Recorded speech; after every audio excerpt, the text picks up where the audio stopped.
கர்த்தராகிய இயேசு கிறிஸ்து நாமத்துக்கு மகிமை உண்டாவதாக. இந்த ராபோஜன ஆராதனை கலந்து கொண்ட ஒவ்வொருவரையும் இயேசு கிறிஸ்துவின் ஏற்ற நாமத்தின் கீழாக வாழ்த்தி வரவேற்கிறேன். நம் ஆராதனை தொடங்குறதுக்கு முன்னாடி கண்களை மூடி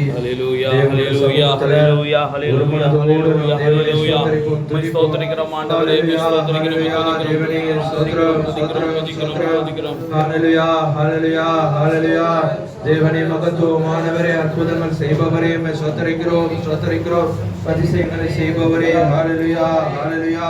நல்லவரே, வல்லவரே, தூயவரே, எங்கள் கர்த்தாவே, ஸ்தோத்திரிக்கிறோம். இரக்கத்தில் ஐஸ்வர்யமுள்ள தேவனே, அன்பில் பரிபூரணரே, ஸ்தோத்திரிக்கிறோம். அற்புதத்தின் யெகோவா தேவனே, ஸ்தோத்திரிக்கிறோம். அநேக அற்புதங்கள் செய்தவரே, ஸ்தோத்திரிக்கிறோம். ஹல்லேலூயா ஹல்லேலூயா.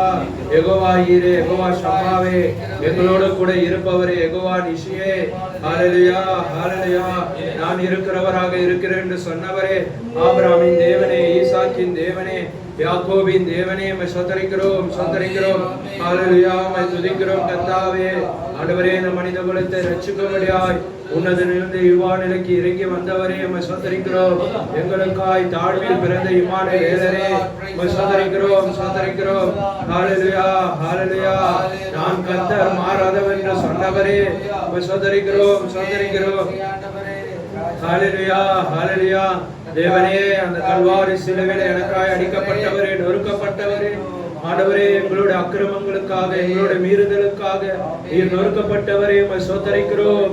உங்க விலையேறப்பட்ட ரத்தத்தினாலே எங்கள் பாவங்களை கழுவினவரே, ஸ்தோத்திரிக்கிறோம்.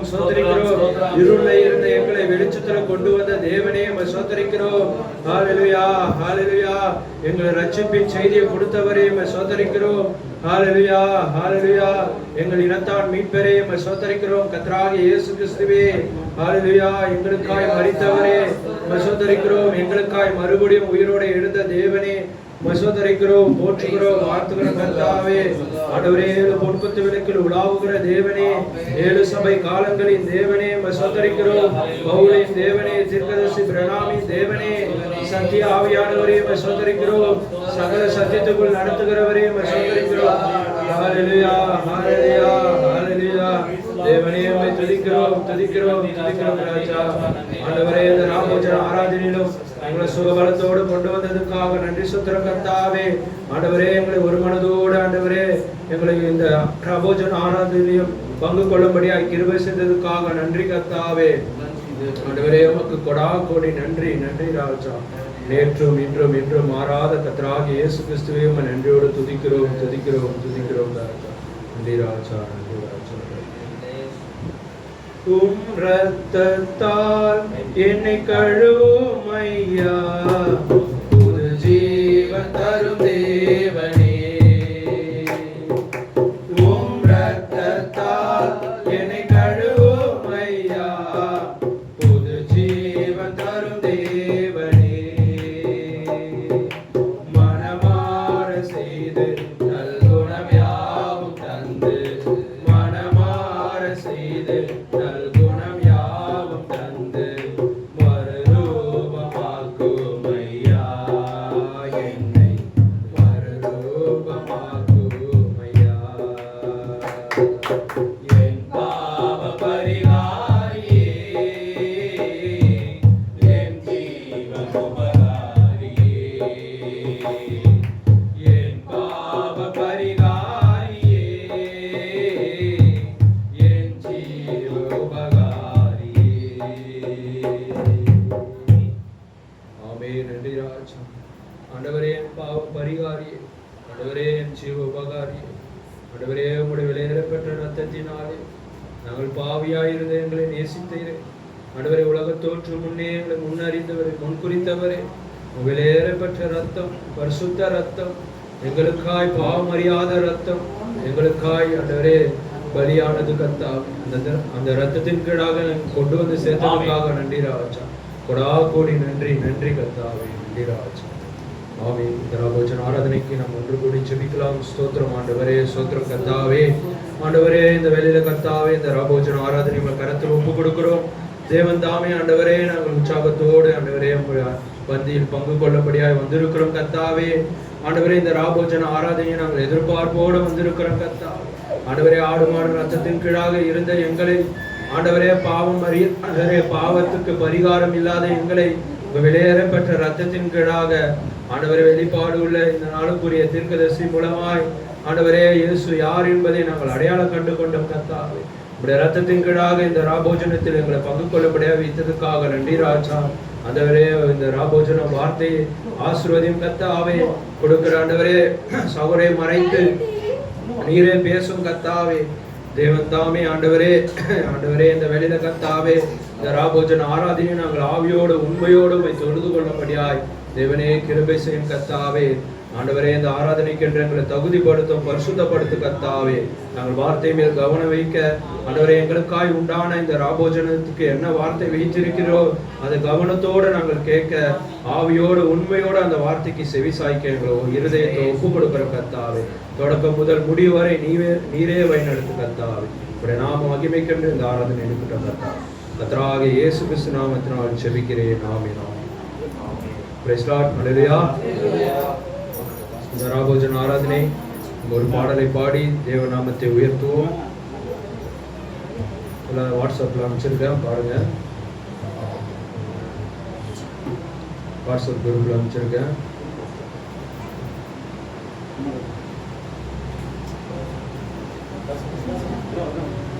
சிலுவை நாதர் இயேசுவை என்ற பாடலை நம் கரங்களை தட்டி உற்சாக இருதயத்தோடு நாம் பாடுவோம். தேவ நாமத்தை மகிமைப்படுத்துவோம். சிலுவை நாதர் இயேசுவின் பேரொளி வீசிடும் தூய கண்கள்.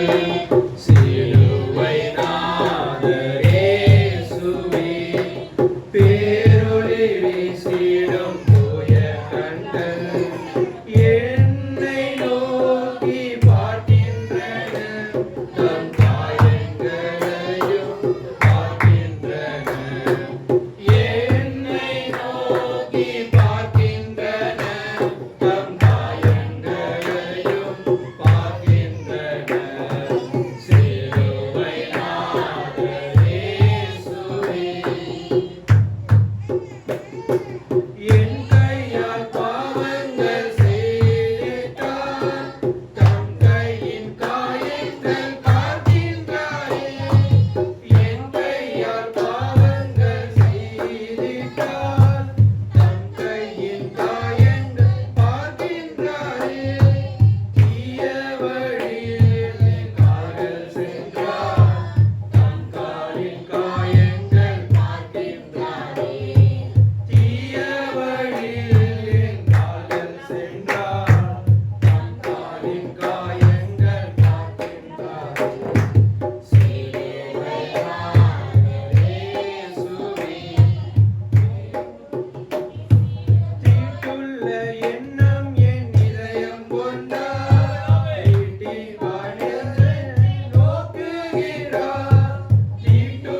சாக்கடையிலும் அழுக்கிலும் இருந்த எங்களை, தூசியும் சாம்பலமாய் இருந்த எங்களை ஆண்டவரே இந்த பொழுதிலிருந்து எங்களை வெளியே கொண்டு வந்திருக்கிறார். ஆண்டவரே பொழுதிலிருந்து எங்களை உயர்த்தி இன்றைக்கு உங்க விலையேறப்பெற்ற ரத்தத்தினாலே ஆண்டவரே ஸ்தாபனங்கள் இந்த ரத்தத்தினாலே கழுவப்படவில்லை, ஆனாலும் ஒரு சொந்த மனவாட்டிக்கு இந்த ரத்தத்தை விலைக்கிரயமாய் கொடுத்தீராச்சா. ஆண்டவரே நாங்கள் எவ்வளவு தகுதி உள்ள ஜனங்களாய் இருக்கிறோம் கர்த்தா.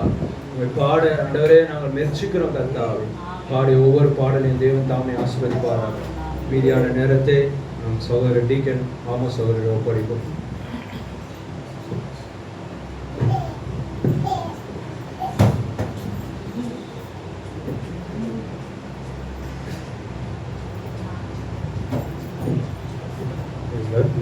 எழுந்து நிற்போம். வார்த்தைக்கான நேரமாக இருக்கிறது, பயபக்தியான ஒரு நேரமாக இருக்கிறது. வார்த்தையை நம்மளை பகிர்ந்து கொள்ளும்படியாக நம் அருமை சகோதரன் ஏல்பத்தில் ஜப வீடு கன்னிகாபுரத்தில் வந்திருக்கிற அருமை சகோதரர் பாஸ்டர் பால் தயானந்தம் சகோதரனை கூட இதோடைய செய்தியை நம்மளை பகிர்ந்து கொள்ளும்படியாக நம் முன்பாக அழைப்போம். நம் ஒளி இந்த பாடலை பாடும்போது கூட வார்த்தைக்காக சகோதரனை முன்பாக அழைப்போம்.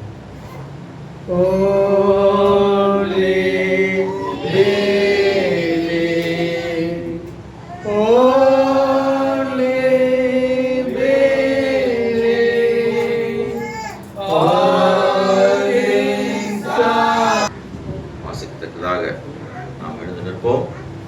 ஏனென்றால் எழுந்து நிற்க முடியவர்கள் நிற்கலாம், முடியாதவர்கள் அது உட்காரலாம். ஏனென்றால் நம்முடைய தீர்க்கதரிசி சொல்லியிருக்கிறார், ஒரு தேசத்தின் தேசிய கீதம் பாடும் பொழுது எல்லோருமே எழுந்து நிற்பார்களாம். அதே போல இந்த தேவனுடைய வார்த்தையை நான் பேசும்போது, இந்த வாசிக்கப்படும் பொழுது எழுந்து நிற்க வேண்டும் என்று சொல்லியிருக்கிறார். ஆகவே நாம் இந்த வேத வசனத்திற்காக எழுந்து நிற்போம். முடியாதவர்கள் பரவாயில்லை, ஆனால் இந்த வார்த்தைக்கு நாம் கனத்தை கொடுப்போம். ரோமர் 1ஆம் அதிகாரத்துக்கு 8ஆம் அதிகாரத்துக்கு நாம் திருப்போம்.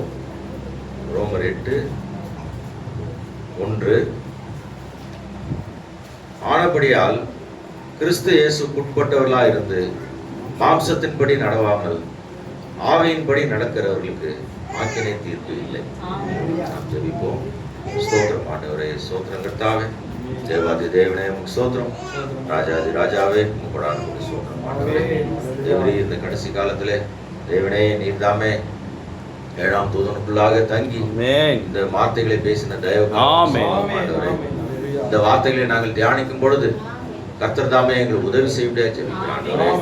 மனுஷனுடைய ஞானம், மனுஷனுடைய தாளந்து எதுவும் வேலை செய்யாதபடிக்கு பரிசுத்த ஆவியானவர் தாமே உதவி செய்ய ஆண்டவரே. அடியனை காட்சியிலிருந்து மறைத்து தேவரீர் சோத்திரம். அடியுடைய சொந்த தாளந்தோ திறமையோ வெளிப்படாமல் உம்முடைய வார்த்தை மாத்திரமே மகிமை எடுத்துக்கொள்ள இந்த நேரத்தில் அடியன் தாழ்த்துக்கிறேன் ஆண்டவரே. ரத்தம் அடியனை மூடிக்கொள்ளட்டும். நீ கல்வாரியில் சிந்தின அந்த ரத்தம் தாமே அடியனை கழுவட்டும். வந்திருக்கிற ஒவ்வொருவரையும் ரத்தமானது மூடிக்கொள்ள கழுவ ஜெபிக்கிறார் ஆண்டவரே. நீரே மகிமைப்பட்டுக் கொள்ளும் இயேசு கிறிஸ்து நாமத்தினாலே ஆமென். எல்லாரும் உட்காரலாம்.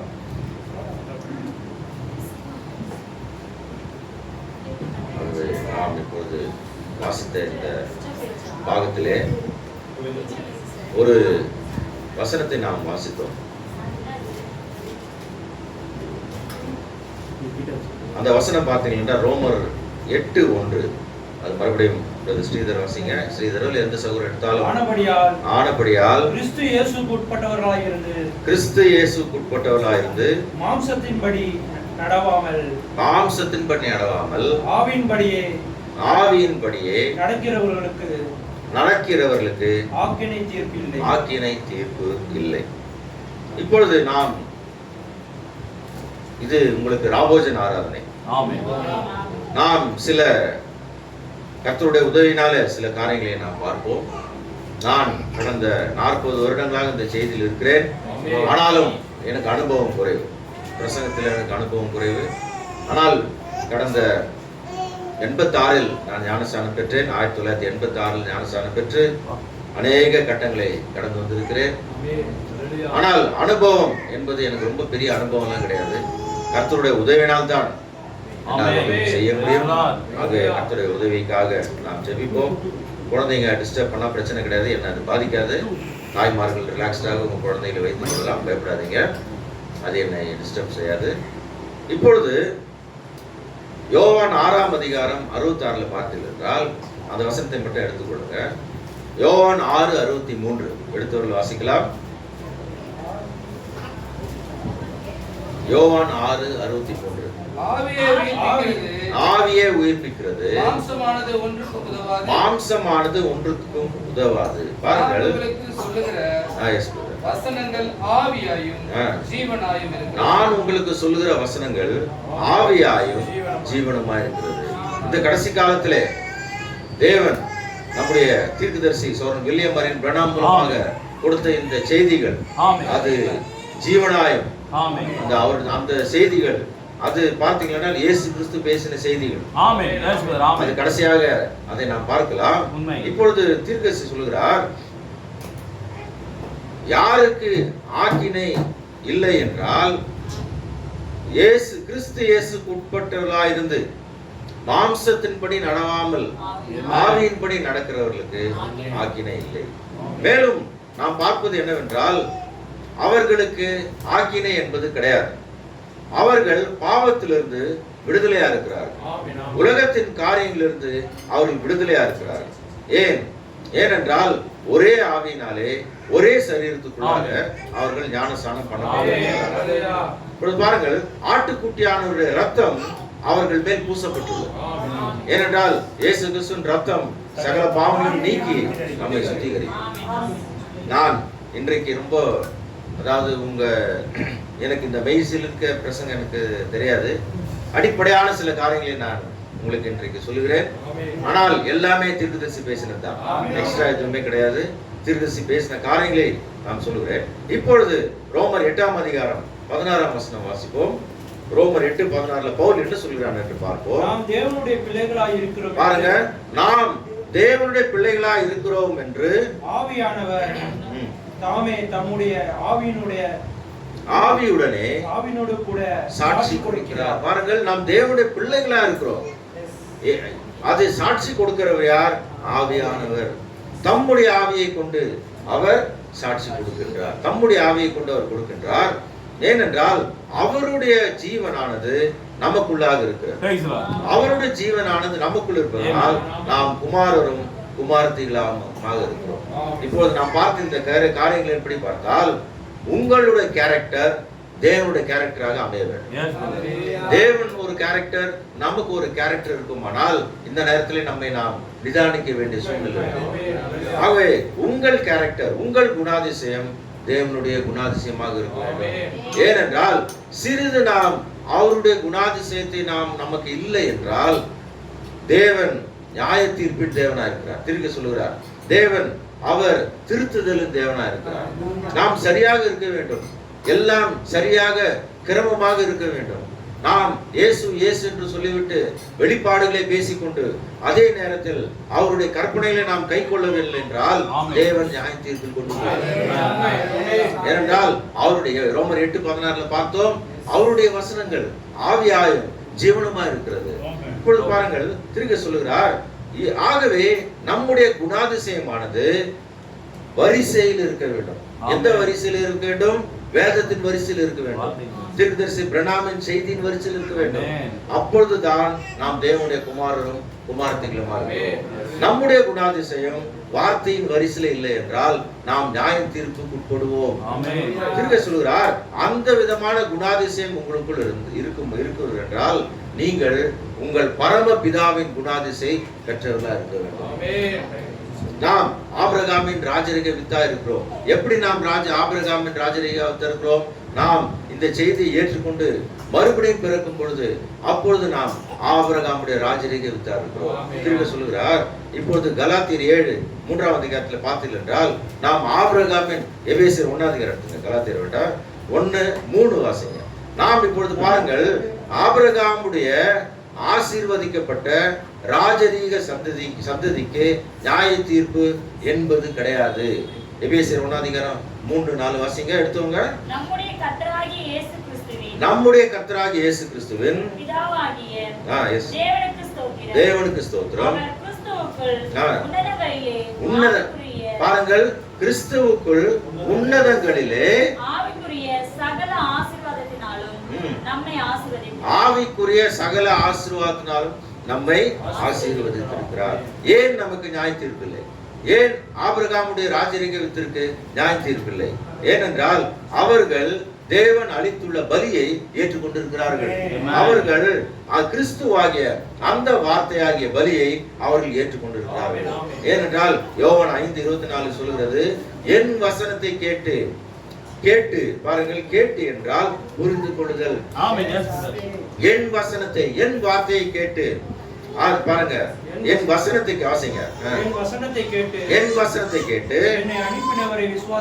என்னை அனுப்பினவரை விசுவாசிக்கிறவனுக்கு நித்திய ஜீவன் உண்டு. பாருங்கள், என் வசனத்தை கேட்டு என்னை அனுப்பினவரை விசுவாசிக்கிறவனுக்கு நித்திய ஜீவன் உண்டு. வாசிங்க. அவன் ஆக்கினை தீர்ப்புக்குட்படாமல் மரணத்தை விட்டு நீங்கி ஜீவனுக்கு உட்பட்டிருக்கிறான். மெய்யாகவே என்று சொல்கிறேன், இப்பொழுது என் வசனத்தை கேட்டு என்றால் புரிந்து கொண்டு என்று திருப்பி அர்த்தம் சொல்கிறார். பாருங்கள், என்னுடைய வசனத்தை புரிந்து கொண்டு என்னை அனுப்பினவரை விசுவாசிக்கிறவனுக்கு நியாய தீர்ப்பு இல்லை என்று தேவன் சொல்கிறார். தீர்க்கதரிசி வியாக்கியானம், நம்முடைய தீர்க்கதரிசி எழுதப்பட்ட வார்த்தைகளை அவர் ஆம்பிளிஃபை செய்கிறார். என் வசனத்தை கேட்டு திருக்க சொல்கிறார், என் வசனத்தை கேட்டு புரிந்து கொண்டு. ஏனென்றால் ஒரு குடிகாரனும் இந்த வசனத்தை கேட்கிறான், ஒரு விபச்சாரக்காரனும் இந்த வசனத்தை கேட்கிறான், ஒரு சூதாடுகிறவனும் இந்த வசனத்தை கேட்கிறான். ஆனால் கேட்டுவிட்டு அவன் நடந்து செல்ல விடுகிறான். நீங்கள் சகோதரர்கள் மனோவா மற்றும் எல்லோரும் தெருவிலே போய் பேசுகிறீர்கள், அதை ஒரு குடிக்காரன் கேட்கிறான், அடுத்த நாள் என்ன செய்கிறான்? குடித்துக் கொண்டிருக்கிறான். ஆகவே வசனத்தை கேட்டு புரிந்து கொண்டு, ப்ராஃபட் சொல்லுகிறார் புரிந்து கொண்டு என்று சொல்லுகிறார். இப்பொழுது கிறிஸ்துவின் மனவாட்டி எப்படி உபத்திரத்துக்குள்ளாக செல்ல மாட்டாள்? திருக்க சொல்லுகிறார், அவள் உபத்திரத்துக்குள்ளாக செல்லாமல் அவள் எடுத்துக் கொள்ளப்படுகிறாள். She is taken away from the tribulation. ஏனென்றால் அவள் இயேசு கிறிஸ்துவின் இரத்தத்தை அவள் ஏற்றுக்கொண்டிருக்கிறாள். இப்படி இயேசு கிறிஸ்துவின் இரத்தத்தை அவள் ஏற்றுக்கொண்டு முற்றிலும் பாவம் இல்லாமல் இருக்கிற ஒரு சூழ்நிலை இருக்கும் பொழுது எப்படி தேவனால் அவனை நியாய தீர்ப்புக்குள் கொண்டு வர முடியும்? ஏனென்றால் இயேசு கிறிஸ்துவின் ரத்தம் சகல பாவங்களையும் நீக்கி நம்மை சுத்திகரிக்கிறது. எப்படி என்று கேட்கிறார். ஆகவே யோவான் சொல்கிறான், அவன் is not trusting in his works. அவனுடைய பாவ அறிக்கை இயேசு கிறிஸ்துவின் ரத்தத்துக்குள்ளாக போடப்பட்டுள்ளது. 7 முத்திரைகளை தீர்க்க சொல்கிறார். அந்த குளோராக்ஸ் என்னும் வெண்மையாக்கும் திரவம், அந்த துணி துவைப்பதற்காக நாம் யூஸ் பண்ணுகிற அந்த soap, bleaching powder, soap powder, அதில் நாம் துணியை போடும் பொழுது அதில் ஒரு கரை கூட இல்லாமல் மறைந்து விடுகிறது. அதே போலதான் இயேசு கிறிஸ்துவின் ரத்தம் நம்முடைய பாவங்களை நாம் அதில் போடும் பொழுது ஒரு கரை இல்லாமல் மறைந்து போகிறது. ஆக தீர்க்க சொல்கிறார், எந்த ஒரு காரியமும் அது ஜீவு ஒன்று lives again ought to die first. மத்தேயு 16:25 பார்த்தீர்கள் என்றால் அங்கே இயேசு தெளிவாக சொல்கிறார், இப்பொழுது ஒரு கோதுமை அது வர வேண்டும் என்றால் அது முதலில் பூமியில் சென்று அது அழுக வேண்டும், அது மரிக்க வேண்டும் என்று சொல்கிறார். அதே போலதான் நாம் மறுபடியும் பிறக்க வேண்டும் என்றால் நாம் ஞானஸ்நானம் எடுத்துக்கொண்டு அதே உலக பழக்க வழக்கங்களில் நாம் இருக்கக்கூடாது. திரும்ப சொல்கிறார், you can't have the same habits. நீங்கள் அதே சிந்தையில் இருக்கிறது. முதலில் நீங்கள் மரிக்க வேண்டும் என்று சொல்லுவார். முதலில் நாம் என்ன செய்ய வேண்டும்? மரிக்க வேண்டும். முதலில் நீங்கள் அவர் மரித்தவாறு நீங்களும் மரிக்க வேண்டும். யோவான் 12 அதிகாரத்தில் இருக்கிறது. நீங்கள் ஆபேல் தன்னுடைய ஆட்டுக்குட்டியோடு அங்கு பீடத்தில் மரித்தபடியே நீங்களும் மரிக்க வேண்டும். ஆகவே நாம் நன்றாக இயேசு இயேசு என்று பேசலாம், செய்தி செய்தி என்று பேசலாம், சௌரம் பிரணாம் பிரணாம் என்று பேசலாம். ஆனால் நம்முடைய பழைய பழக்க வழக்கங்கள் மரித்திருக்கிறதா? நாம் அதை கேட்க வேண்டும். பிரசங்கி 12:13 வாசிங்க. திருக்க சொல்கிறார், நீங்கள் முதலாவது அவருடைய சிந்தைக்கு நீங்கள் பிறக்க வேண்டும் என்றால் உங்கள் சிந்தைக்கு நீங்கள் மரிக்க வேண்டும். இன்னைக்கு நிறைய பாருங்க, காரியத்தின் கடைத்தொகையை பாருங்கள், கேட்போம். பிரசங்கி சொல்கிறான், காரியத்தின் கடைத்தொகையை கேட்போமாக தேவனுக்கு பயந்து அவர் கற்பனைகளை கைக்கொள். எல்லா மனுஷன் மேலும் விழுந்த கடமை இதுவே. பாருங்கள், தேவனுக்கு முதலாவது நாம் என்ன செய்யணும்? முதலாவது மத்தேயு 6:33, முதலாவது தேவனுடைய ராஜ்யத்தையும் அவருடைய நீதியையும் தேடும். இப்பொழுது தீர்க்கதரிசி சில பேசிக் சொல்லிக் கொண்டு வருகிறார், அடிப்படை காரியங்களை சொல்லிக் கொண்டு வருகிறார். அது கர்த்தருடைய கிருபையில நாம் பார்ப்போம். பிலிப்பியர் 2 அதிகாரம் 5ஆம் வசனம் எடுத்துங்க. நாம் கிறிஸ்துவின் சிந்தை நமக்குள் இருக்க வேண்டும் என்றால் முதலில் நம்முடைய சிந்தை மரிக்க வேண்டும். திரும்ப சொல்லுகிறார், வாசிங்க. பிலிப்பியர் 2:5. கிறிஸ்து இயேசுவின் சிந்தை உங்களில் இருக்க கடவுள். பாருங்க, தரவா சொல்றாரு பாருங்க. 6ஆம் வசனம். அவர் தேவனுடைய ரூபமாய் இருந்தும் தேவனுக்கு சமமாய் இருப்பதை கொள்ளையாடின பொருளாய் எண்ணாமல்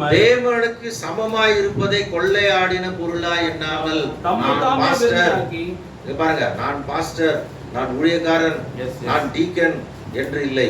ஆமென் ஆமென். இயேசு பார்த்தீர்கள் என்றால் அவர் தேவன். ஆமென். ஆனால் அதே இயேசு பாருங்கள், கொள்ளையாடின பொருளாக அதை எண்ணாமல், ஏனென்றால் அவருடைய ரூபம். 6ஆம் வசனம் வாசிங்க. அவர் தேவனுடைய ரூபமாய் இருந்தும் தேவனுக்கு சமமாய் இருப்பதை கொள்ளையாடின பொருளாய் எண்ணாமல். அந்த காலத்துல பாத்தீங்கன்னா ஒரு நாடு இன்னொரு நாடை யுத்தம் பண்ணும். கொஞ்சம் மெதுவா பேசுறோம். ஒரு நாடு இன்னொரு நாட்டை யுத்தம் செய்யும் பொழுது அங்க இருக்கிற பொருட்களை எல்லாம் பிடித்து கொண்டு வருவார். அந்த பொருட்களை விலையுறந்த ஒரு பொருளாக வைத்துக் கொள்வார். சாமுவேல் கூட என்ன செய்தான்? சவுல் என்ன செய்தான்? சாமுவேல் சொன்ன ஒரு வார்த்தை அவன் கீழ்ப்படியல. சாமுவேல் என்ன செய்தான்?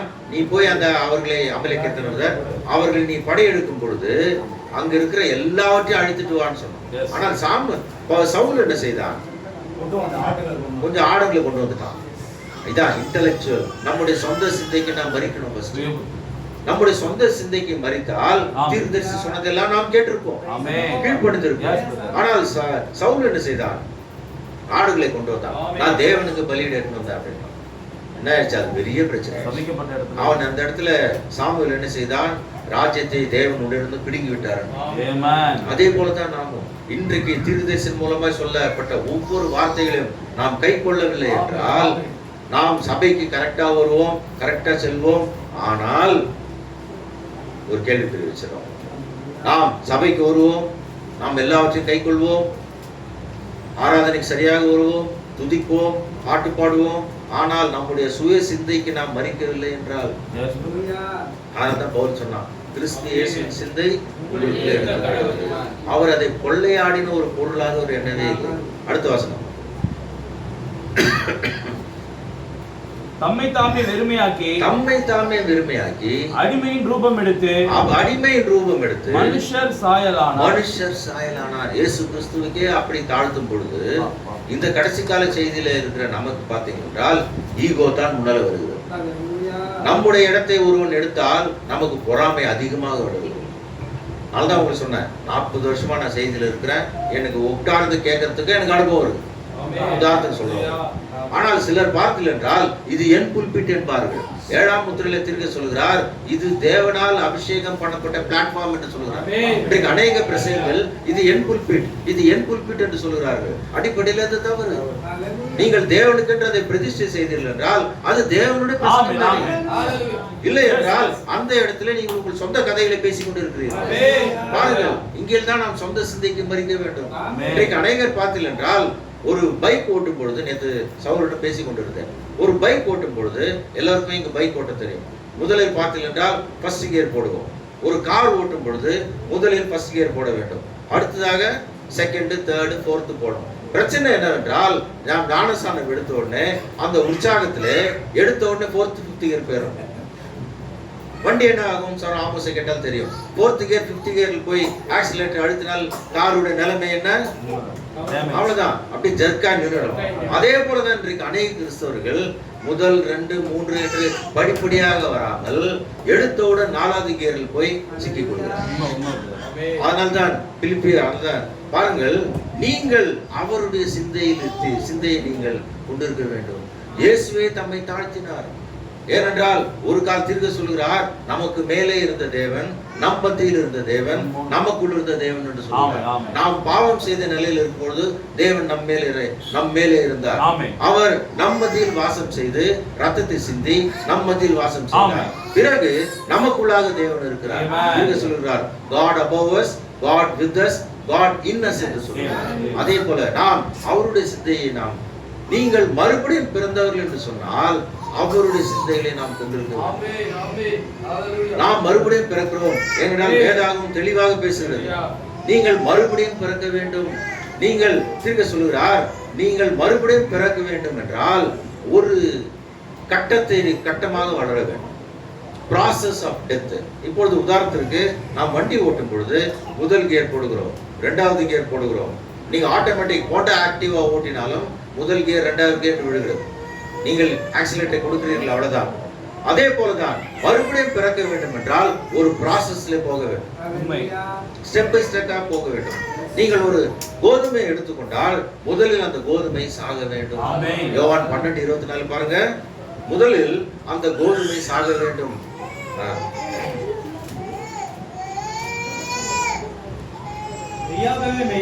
மெய்யாகவே மெய்யாகவே நான் உங்களுக்கு சொல்லுகிறேன், கோதுமை மணியானது நிலத்தில் விழுந்து சாகாவிட்டால் பாருங்கள், நிலத்தில் விழுந்து சாக வேண்டும். முதல் கட்டம் நாம் மறுபடியும் பிறப்பதற்கு கட்டம் கட்டமாக ஒரு கட்டத்தில் நாம் வளர வேண்டும், ஒரு ப்ராசஸில் வளர வேண்டும். முதலில் அது சாக வேண்டும். அதாவது ஜீவிப்பை எதிர்பார்க்கின்ற எந்த ஒன்றுமே முதலில் மறிக்க வேண்டும். நாம் கிறிஸ்துவுக்குள் பிழைக்க வேண்டும் என்றால் முதலில் நமக்கு நாம் மறிக்க வேண்டும். பிரச்சனை என்னவென்றால் நமக்கு நாம் மறிக்காமல் இருப்பதால் பல பிரச்சனைகள்.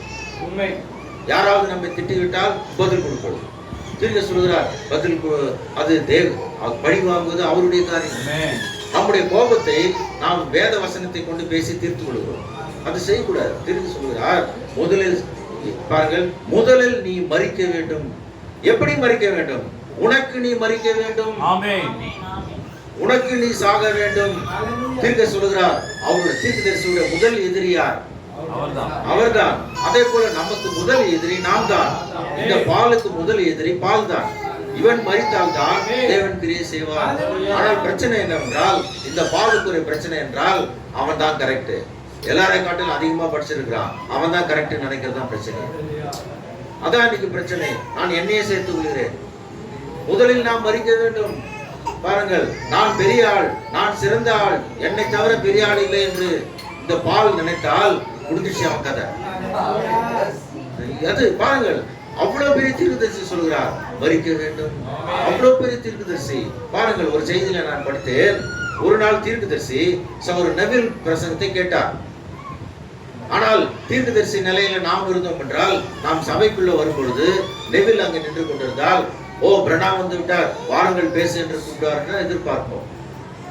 ஆனால் தீர்க்கதரிசி சொல்கிறார், நான் சகோதரர் நெவில் பிரசங்கத்தை கேட்டேன், அவருடைய செய்தியிலிருந்து 15 தலைப்பை எடுத்திருக்கிறேன். பாருங்க, நம்ம தீர்க்கதரிசி அக்கினி ஸ்தம்பத்தோடு பேசின தீர்க்கதரிசி, கர்த்தருடைய தூதர்களோடு பேசின தீர்க்கதரிசி நெவில் பிரசங்கிக்கும் பொழுது இவர் தாழ்மையாக உட்கார்ந்து நோட்ஸ் எடுத்து 15 தலைப்புகள் எடுத்தார்.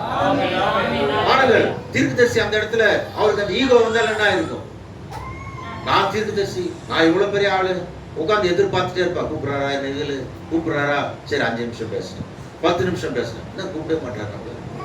நம்ம போய் நின்னா எவ்வளவு அற்புதம் நடக்குது, இந்த மனுஷனுக்கு தெரியாதா? ஆனால் தீர்க்கதரிசி செய்யவில்லை. நமக்கு ஒரு உதாரணமாக வாழ்ந்தார். நமக்கு பாருங்கள், நீ மரிக்க வேண்டும். நீ முதலாவது மரித்தால் தான் கிறிஸ்துவுக்குள் பிழைக்க முடியும்.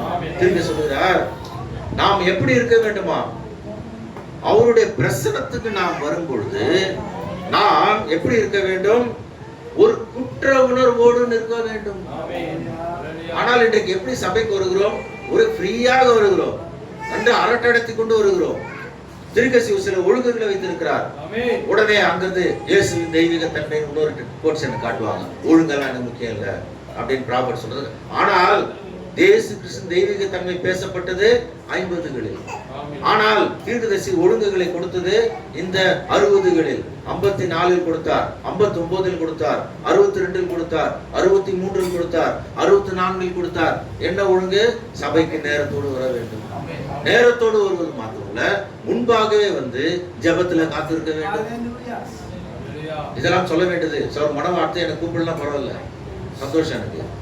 பாருங்கள், சௌரன் பணம் வாங்கி டைமுக்கு வாங்க என்று சொல்லுவார். ஆனால் சௌரன் நல்லதா உங்களுக்கு சொல்லுவார் நினைக்கிறேன். கெட்டது என்ன சொல்லுவீங்களா? சொல்ல மாட்டார். நல்ல காரியம் தான் சொல்லுவார். டைமுக்கு வாங்க, வந்து விட வேண்டும். திருப்பி சொல்லுகிறார், நீங்கள் தேவனுடைய பிரசனத்துல வரும்பொழுது நீங்கள் குற்ற உணர்ச்சி மிக உங்களை கொல்லும் அளவிற்கு உங்களுக்கு ஒரு குற்ற உணர்ச்சி இருக்க வேண்டும். எது? இயேசுவை நினைத்து வர வேண்டும். நமக்காக அவர் அப்படி பாடுபட்டார், ரத்தம் சிந்தினார். இன்றைக்கு ஒரு தீர்க்கதரிசியை நமக்காக பிழிந்தார். ஒரு தீர்க்கதரிசி தம்முடைய செய்தியை கொடுக்க எப்படி சும்மா வீட்டுல பெட்ரூம்ல உட்கார்ந்து கொண்டு அவர் செய்தியை பெறவில்லை. உடனே தேவன் சொல்வார், பிரணாம் மலை மேல் ஏறு என்று சொல்வார். ஒரு பாஸ்டர் பேசினது நான் கேட்டேன். அந்த என் சாமி பாஸ்டர் கூட அவர் அங்கே போய் வந்து எனக்கு சொன்னார். சுவாமி பாஸ்டர், சாமி பாஸ்டர் கீழே வளர்ந்தவர்கள் நாங்கள். அவர் சொன்னார், அந்த ஜெஃபர்சன் அந்த இடத்தெல்லாம் பார்த்துட்டு வந்தார் சோரன் சுவாமி. அவர் பாருங்கள், அந்த மலை மேல் ஏறுவதே ஒரு பெரிய ஒரு ப்ராப்ளம். ஒரு டூர் அரேஞ்ச் பண்ணலாம். அந்த டூரில் இந்த ஒரு பாஸ்டர்ல அழைத்து கொண்டு செல்பவர் 14 வாட்டர் பாட்டில் வச்சிருந்தாராம், ஒரு கொக்கோ கோலா பாட்டில் வச்சிருந்தாராம். அப்போ இவங்க கேட்டாங்களாம், ரொம்ப இதான் எல்லாரும் நம்மளாம் கிரேட் ஆச்சா, நம்ம சுயம் சாகலையா, எதுக்கு இவ்வளவு பாட்டில் அப்படின்னு கேட்டாங்க. எதுக்கு இவ்வளவு பாட்டில்? அப்போ சொன்னாரா, நீங்க மேலே ஏறி வாங்குறாங்க. பாருங்கள், தீர்க்கதரிசி தேவன் நீ மேலே ஏறிவான்னு சொல்லும் பொழுது தீர்க்கதரிசி என்ன செய்வார்? நடந்து நடந்து அந்த செங்குத்தான மலைகளில் ஏறுவார். இந்த ஊழியக்காரர்கள் ஏறி பிடித்த பொழுது 14 வாட்டர் பாட்டில் காலி. ஒரு சொன்னதை நான் உங்களுக்கு சொல்லுகிறேன், கொக்கோ கோலா காலி. ஆனால் நம் தீர்க்க அந்த காலத்துல பிளாஸ்டிக் பாட்டில் கிடையாது. தண்ணீர் தாக வேண்டும் என்றால் கீழே இறங்கி வருவார், தண்ணீரை பிடித்துக் கொண்டு மேலே செல்வார். அங்கு காத்திருந்தார். சோ ஒரு ஊழியக்காரனை பிழிந்து பிழிந்து இந்த செய்தியை நமக்கு கொடுத்திருக்கிறார். இந்த செய்தியை தீர்க்கதரிசி அவர் அநேக பாடங்களை பட்டார். தேவன் அவரை இப்படியாக நடத்த வேண்டும் என்று எண்ணம் கொண்டிருந்தார். தீர்க்க சொல்கிறார், நீங்கள் தேவனுடைய சமூகத்துக்கு வரும்பொழுது அந்த குற்ற உணர்வோடு நீங்கள் எப்படி உங்கள் உலக வாழ்க்கை அந்த இடத்துல மரித்து போயிருக்க வேண்டும். நாம் சபைக்கு வரும்பொழுது the world should die there itself. உலக வாழ்க்கை. ஆனால் இன்றைக்கு என்ன பண்றோம்? ரொம்ப கஷ்டமா வரோம். நம்ம ஞாயிற்றுக்கிழமை எத்தனை மணிக்கு வரோம்? நான் அருமை சகோதர சகோதரிகளே, உங்களை யாரும் நான் சொல்ல திருக சொல்றதை நான் சொல்லிடுறோம். பாருங்கள், நாம் எப்படி தேவனுக்கு நாம் சரியாக இருக்கிறோம். அந்த குற்ற உணர்வு நமக்கு இருக்கிறதா? நம்மை நாம் 1 கொரிந்தியர் 11 எடுத்துக்கோங்க. இந்த வசனத்தை பாருங்க. கம்யூனியன் போறதுக்கு முன்னாடி 1 கொரிந்தியர் 11 வாசிங்க. நீங்கள் ஆக்கினிக்கு ஏதுவாக வராதபடிக்கு நம்மை நாமே நல்ல கவனிங்க. ஒரு விசுவாசியும் புரிந்து கொள்ள வேண்டிய ஒரு வார்த்தை, நம்மை நாமே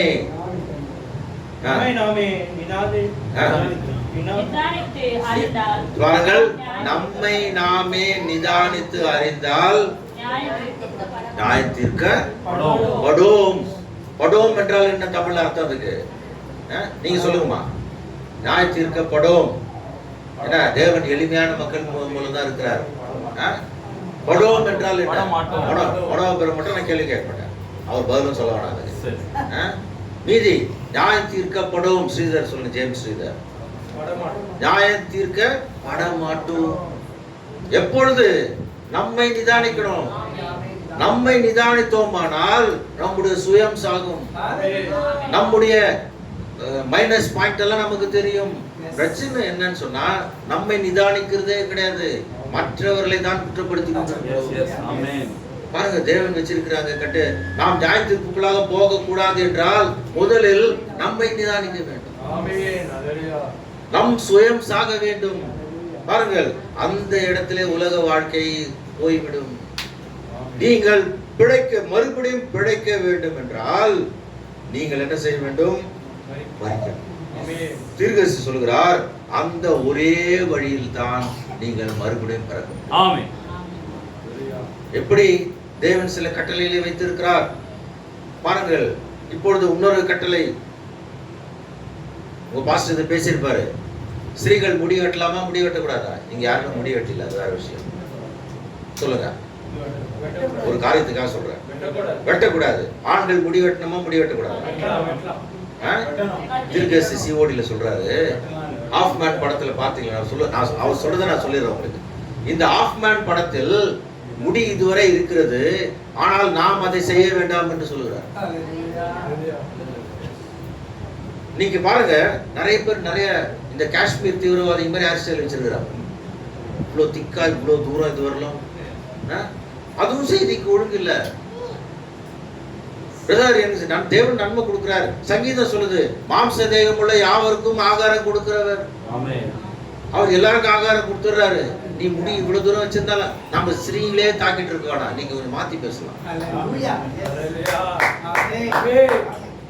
பாருங்கள், இன்றைக்கு அநேக செய்தி விசுவாசிகளை பார்க்கிறேன். நல்லா இவ்வளவு பெருசா போட்டு இவ்வளவு தூரம் வச்சிருக்கிறாங்க. ஆனால் இந்த ஆஃப் மேன் படம் அதை எடுத்து கொடுக்குறாங்க. சிஓடில ப்ராஃபட் சொல்றாரு, இந்த ஆஃப் மேன் படத்துல இயேசுவின் முடி இப்படி இருக்கிறது. இங்கே பாருங்கள், இந்த முடி இருக்கிறது, ஆனால் நீங்கள் அப்படி வெட்ட வேண்டாம் என்று சொல்லுகிறார். இப்பொழுது உன்னுடைய முடி இந்த கழுத்திற்கு மேலே போகக்கூடாது என்று சொல்லுகிறார். இதுவும் தீர்க்கதரிசி சொன்னது. தீர்க்கதரிசி சொன்ன காரியம். பைபிள் மேல ஏதாவது வைக்கலாமா? வைக்க கூடாது. தீர்க்கதரிசி சொன்ன காரியம். இது மாட்டிடுங்க. பைபிள் மேல ஏதாவது வைக்கலாமா? உன்னுடைய சாவியை கூட வைக்க கூடாது. சகோதரிகள் உங்களுடைய ஹேர் பின்னை கூட வைக்க கூடாது. சகோதரர்கள் உங்களுடைய வாட்சை கூட வைக்க கூடாது. பைபிள் மேல வைக்க கூடாது. இது நான் சொல்லவில்லை, சௌரம் பிரண்ணாம் சொல்லியிருக்கிறார். ஆகவே சிலதெல்லாம் அடிப்படை. இந்த அடிப்படை காரியங்களை முதலில் நாம் கற்றுக்கொள்ள வேண்டும். இது இப்படியாக இருக்கிறது. முடி, ஒரு ஆண் நீளமாக முடி வளர்க்க கூடாது. அவன் நசைய விரதம் பெற்றவன் அல்ல. இந்த கடைசி காலத்திற்கு சொல்லியிருக்கிறார், முடியை வெட்டு. எனக்கு பிரச்சனை இல்லை, எனக்கு முடி கொட்டி போய்விட்டது. ஆனால் பாருங்கள், நீங்கள் முடி, அதாவது நம்ம கௌதம் வயசுல எனக்கு அவ்வளவு முடி ஜூடா பாருங்கள், என் அத்தைகளே பேன் வருவார்கள், அவ்வளவு முடி இருந்தது. ஆனால் எனக்குள்ளே அந்த சாவு இருப்பதால் எல்லோருக்குள்ளும் அந்த சாவு இருக்கிறது. அது தீர்க்கதரிசி தான் சொல்லியிருக்கிறார். மரணம் நமக்குள்ள இருக்கிறது. ஆக தீர்க்கதரிசி சொல்கிறார், நீ பிழைப்பதற்கான ஒரே வழி முதலில் ஆமென். மரிக்க வேண்டும். Yes, brother, absolutely. பாருங்கள், நான் மனோபர்கிட்ட சொல்லிட்டேன், நீங்க உங்களை மாதிரிலாம் மெயில்ஸ்ல இருக்கிற மாதிரி நான் பேச மாட்டேன், அடிப்படையா தான் பேச போறேன். நீங்க பிரச்சனை என்னவென்றால் கிறிஸ்தவர்கள் மிக உணர்ச்சி வசப்பட்டு அடிப்படையெல்லாம் மறந்துட்டாங்க. அதையும் செய்யணும். செய்தி சொல்லி கொடுத்திருக்கிறார். ஒரு நெவில் பிரசங்கத்தை கேட்டு தலைப்பு எடுக்கிறார். நம்மால் முடியுமா? நான் பாஸ்டர். எடுத்த உடனே அது வருது, நான் பாஸ்டர் அப்படி வருது. நான் யார் தெரியுமா? நான் டீக்கன். எங்க அப்பா யார் தெரியுமா? நான் யார் தெரியுமா? நம்முடைய தீர்க்கதரிசி, அக்கினி சம்பத்தின் கீழே உட்கார்ந்த தீர்க்கதரிசி. பாருங்கள், ஒரு நெவில் பிரசங்கத்தை கேட்டு செய்தி எடுக்கிறார். அந்த தாழ்மை நமக்கு இருக்கிறதா? நம்மை கேள்வி கேட்கிறோம். பாருங்கள், திரும்பி சொல்கிறார், முதலில் நீ முதலில் பிறக்க வேண்டும் என்றால் நீ மரிக்க வேண்டும். நீ கிறிஸ்து இயேசுக்குள் புது சிருஷ்டி ஆக வேண்டும் என்றால் முதலில் நீ மரிக்க வேண்டும். நாம் மரிக்க வேண்டும். தேவனுடைய கற்பனையில் நாம் கை கொள்கிறோமா? தேவனுடைய காரியங்களை நாம் செய்கிறோமா? பாருங்கள், திருக்க சொல்கிறார், ஏற்கனவே இங்க சகோதரர்கள் பேசியிருக்கிறார். 2 காரியங்கள் நான் செய்திலிருந்து அப்படியே உங்களுக்கு வாசிக்கிறேன். இதை எத்தனை பேர் செய்யறவன்னு தெரியல. தேவன் தம்முடைய சொந்த வார்த்தையில் வெளிப்படுகிறார். 1965 பேசுகிறார், இப்பொழுது நான் கிறிஸ்தவனான முதல் என்னுடைய முதல் டியூட்டி, தேவனுக்கு என்று என்னுடைய முதல் கடமை என்னவென்றால் தசமபாகங்களை நான் செலுத்துவது. அதை நாம் கர்த்தருடைய கிருபையிலே நாம் செய்கிறோம். தசமபாகங்களை செலுத்து. இரண்டாவது கடமை என்னவென்றால் நீங்கள் வாங்கி இருக்கிற கடனை திருப்பி செலுத்துவது. கடன் வாங்கி இருந்தால் கொடுத்து விட வேண்டும். ஞானஸ்நானம் எடுத்தால் பரலோகம் போயிடலாமா? பிரதர் பதில் சொல்லுங்க. பாஸ்டர் சொல்லக்கூடாது. ஆமோஸ் பிரதர் சொல்றாரு, நீங்க சொல்லுங்கம்மா. ஞானஸ்நானம் எடுத்தால் பரலோகம் போக முடியுமா? இல்ல, நான் ஒரு பதில் வச்சிருக்கேன். நீங்கள் 50 முறை ஞானஸ்நானம் எடுத்தாலும் அது ஒரு பொருட்டல். ஏன்? தேவனுடைய கற்பனைகளை கை கொள்ள வேண்டும். பிரசங்கி இப்பொழுதுதான் வாசித்தாரு, பிரசங்கி 12:13. நம்மேல் விழுந்த கடமை அவருடைய தேவனுடைய இந்த வேதாகமும் இந்த காலத்தின் செய்தி சொல்லி கொடுத்திருக்கிற கடமைகளை நாம் பின்பற்ற வேண்டும். முதல் டியூட்டி தசமபாகத்தை செலுத்த வேண்டும். இரண்டாவது கடமை உன் கடன்களை செலுத்தி தீர்க்க வேண்டும்.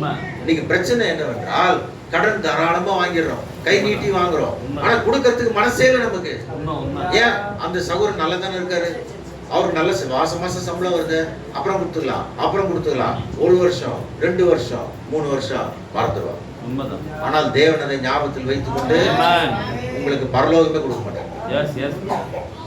ஒரு கடுமையான வார்த்தை இது. நீ தேவன் சொன்ன கடமையை செய்யவில்லை என்றால் பரலோகம் கிடையாது. கடனே வாங்காத. திரும்பி சொல்கிறார், நீ அவரை கேள், நிறைவும் கர்த்தருடையது. நாம் அவரிடம் கேட்கும் பொழுது அவர் நமக்கு கொடுக்கிறார். நாம் அவர் மேல் காத்து கொண்டு, ஏனென்றால் வாக்குத்தத்தம் சொல்கிறது, இம்மையிலும் மறுமையிலும் திரும்ப சொல்கிறார். நாம் முழங்கால் படியிட்டு ஜெபித்து சில நிமிடங்களில் பதிலை எதிர்பார்க்கிறோம் என்று சொல்கிறார். ஆனால் தேவனோ தன்னுடைய நேரத்தில் நம்முடைய சித்தத்தின்படி உங்கள் ஜெபங்களுக்கு பதிலை கொடுக்கிறார். உடனே கடன் வாங்குகிறோம். கடன் வாங்குறது இல்லை, கடனை உடனே கொடுக்க வேண்டும். திரும்ப செய். இரண்டாவது கடமை, அந்த கடமை கூட நாம் செய்யவில்லை என்றால் பரலோகம் கிடையாது. உங்கள் தசமபாகத்தை குத்து மதிப்பாக கொடுத்தால் பரலோகம் கிடையாது. ஏனென்றால் தீர்க்கதரிசி அவர் வாங்கின தசமபாகத்தை பைசா கணக்கில் பிரித்து போடுகிறார். உதாரணத்திற்கு 20,100 ரூபாய் சம்பளம் என்றால் எவ்வளவு தசமபாகம்? 2000 போட்டு. சில வணக்கம் குத்து மதிப்பா ஒரு 1500 அப்படின்னு போடுறோம். ஏனென்றால் அது தேவன் கொடுக்கிற காசு. நீங்கள் அதில் 10 1 தான் கொடுக்கிறீர்கள். தசமபாகம் கொடுக்க வேண்டும். ஆகவே பாருங்கள், இது ஒரு கடமை. இந்த கடமை தீர்க்கதரிசி அவர் தன்னுடைய கடமையை கடைசி வரை செய்தார். கடைசி மாதம் வரை செய்தார். கரெக்டாக அதை செய்தார். வறுமையில் இருந்த பொழுதும் செய்தார். தீர்க்க சொல்கிறார், எனக்கு 25 சென்ட் கூட காசு இருக்காது ஒரு நாளைக்கு சம்பளம். ஆனால் நான் சென்று நான் மருந்துக்காக என் அப்பாக்காக வாங்கின கடனை செலுத்த முடியும் என்றால் போய் சொல்லிவிட்டு வருவேன். நீங்க பிரச்சனை என்னவென்றால் கடன் வாங்கிட்டு அமைதியா இருக்கிறாங்க. இன்னும் கொஞ்சம் கடன் கொடுங்க, இன்னும் கடன் கொடுங்க. பரலோகம் கிடையாது. கிடையாது.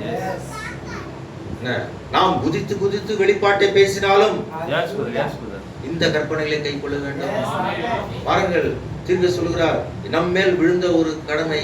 ஏற்கனவே சொல்கிறேன், முதல் கியர், 2வது கியர், 3வது கியர் போனோம். எடுத்தோன்னா 4வது கியர் போயிட்டீங்களா இன்ஜின் சீஸ் ஆயிடும், அப்படின்னு நின்று போயிடும். தீர்க்க சொல்கிறார், சபை தொடர்ந்து போய் கொண்டே இருக்க வேண்டும். Progressive revelation. 7 சபை காலத்துல தீர்க்கதரிசி யூஸ் பண்ற வார்த்தை ப்ரோக்ரெசிவ் ரெவலேஷன். 1959 தேவனோடு சேர்ந்து செய்தியில் சொல்கிறார், என்னுடைய அடுத்த கட்ட ஊழியம் இன்று காலையை ஆரம்பித்தது. பாருங்கள், 59 டிசம்பர் மாசம் 60 நான் மோசையோடு இருந்து போல 60க்கு பிறகு பேசுகிறார். ஒரு கட்டம் நாமும் அதே போல ஸ்டெப் பை ஸ்டெப்பாக வளர்ந்து மறுபடியும் பிறக்க வேண்டும். திரும்ப சொல்கிறார். இப்பொழுது பாருங்கள், நாம் மறுபடியும் பிறக்க வேண்டும். நீங்கள் கிறிஸ்துவுக்குள் புது சிருஷ்டியா இருக்க விரும்பினால் உங்கள் காரியங்கள் மரிக்க வேண்டும். பாருங்கள், எப்படி அது பரிசுத்த ஆவியினால் அது உயிர்ப்பிக்கப்பட வேண்டும். நீங்கள் ஒரு உணர்ச்சி வசப்படுறதுனால் இருக்கக்கூடாது. சிலவங்க பாத்தீங்களா, உணர்ச்சி வசப்பட்டு அப்படியே வளராம போயிடுவாங்க. உணர்ச்சி வசப்பட்டு அங்கே போதனைகள் ஃபாலோ பண்ணாம போகிறார். இங்க இருக்கிற ஊழியக்காரர்கள் அடிப்படையோடு மேலான காரியத்தையும் சேர்த்து பிரசங்கம் பண்ணுங்க. ஏனென்றால் நம்முடைய தீர்க்கதரிசி வந்தார், இந்தியாவுக்கு வந்தார். நான் ஏற்கனவே உங்களுக்கு அந்த வீட்டு கூட்டத்தில் பேசினேன். இந்தியாவுக்கு வந்தார், சௌர் ஆமோஸ் வீட்டில் பேசினேன். அற்புதங்களை செய்தார், சுவிசேஷத்தை பிரசங்கித்தார். ஆனால் அவருக்கு விசா மறுபடியும் கொடுக்கவில்லை. யார் கொடுக்கவில்லை? அன்றைக்கு இருந்த ஜவஹர்லால் நேரு தலைமையில் இருந்த அரசாங்கம் கொடுக்கவில்லை. தீர்க்கதரிசியை தனியே கூப்பிட்டு போய் பேசினாலாம். மிஸ்டர் பிரணாம், நீர் ஒரு ஆனஸ்ட் மேன் எங்களுக்கு தெரிகிறது. ஆனஸ்ட் என்றால் என்ன தமிழ்ல? நேர்மையான மனிதன் எங்களுக்கு தெரிகிறது. ஆனால் உங்களுடைய காரியம் எங்களுக்கு வேண்டாம் என்று சொல்லுவார். அப்படி திரும்ப சொல்கிறார், நான் சுவிசேஷமானது அங்கே போய் செயல்படுத்தப்பட்டு காண்பிக்கப்பட்டது. அவர்கள் அதை வேண்டாம் என்று சொல்லினால் இந்த இரத்தப்பழி அவர்கள் மேல் வரும். பாருங்கள், இன்றைக்கு தேவன் இப்படிப்பட்ட காரியங்களை தீர்க்கதரிசி கொண்டு அவர் வாழ்ந்து காண்பித்திருக்கிறார், அவர் செய்திருக்கிறார். பரிசுத்த ஆவி, பரிசுத்த ஆவி என்றால் என்ன? நீங்க அநேக பாஸ்டர்கள் பரிசுத்த ஆவி பெற்றுக்கொள், பரிசுத்த ஆவி பெற்றுக்கொள் என்று சொல்கிறார்கள். பரிசுத்த ஆவி பெற்றுக்கொள்வது இந்த மணி நேரத்தின் வார்த்தையை நம் இருதயத்தில் கொண்டு வருவது. ஆமென். புரோக்கன் சிஸ்டம், வெடிப்புள்ள தொட்டிகள் 74வது பேரா வீட்டுல போய் வாசிங்க. வாசிக்க டைம் இல்ல. பரிசுத்த ஆவி, பாருங்கள், நீங்கள் மறுபடியும் பிறந்தவர்களானால் உன் கிறிஸ்துவின் புதிய ஜீவன் உங்களுக்குள்ள வந்து அந்த பழைய இலைகள் விழுந்து விடும் என்று சொல்றாங்க. அந்த பழைய இலை விழுந்து விடும். கிறிஸ்து உங்களுக்குள் வரும்போது உலகம் ஆட்டோமேட்டிக்காக கீழே விழுந்து விடும். எத்தனை பேருக்கு உலகம் ஆட்டோமேட்டிக்காக விழவில்லை? நமக்கு தான் தெரியும். பூமியும் உலகமும் இருக்கிறது, கிறிஸ்துவும் இருக்கிறார். உங்களுக்கு வேண்டியதெல்லாம் கிடைச்சிடும். ஏனென்றால் மாம்ச தேகம் உள்ள யாவற்றுக்கும் பழிப்பு கொடுக்கிற தேவன் உங்களுக்கு கொடுத்துருவார், ஆகாரம் கொடுத்துருவார். ஆனால் பரலோகம் கிறிஸ்டியன்மார் அப்படியே போகிறார். பாருங்கள், கிறிஸ்து உங்களுக்குள் வரும்பொழுது உலகம் மரிக்க வேண்டும். உலகம் மரிக்க வேண்டும். உங்கள் ஆத்மாவானது தேவனுடைய அந்த பலிபீடத்தின் மீது இருக்க வேண்டும். பாருங்கள், நீங்கள் காத்திருக்க வேண்டும். தேவன் அந்த பலியை பெறும் வரைக்கும் நீங்கள் காத்திருக்க வேண்டும். பாருங்கள், இந்த நீங்கள் தேவனுடைய பீடத்தின் மேல் காத்திருந்து உங்கள் புலன்கள் மரிக்கும் வரை. எவ்வளவு பெரிய வார்த்தை பாருங்க. உங்கள் புலன்கள், 6ஆம் புலன் கிரியை செய்ய வேண்டும். உங்கள் புலன்கள் திரும்ப சொல்லுகிறார். பாருங்கள், எசேக்கியேல் 18:4 வாசிங்க. ரோமர் 6:23.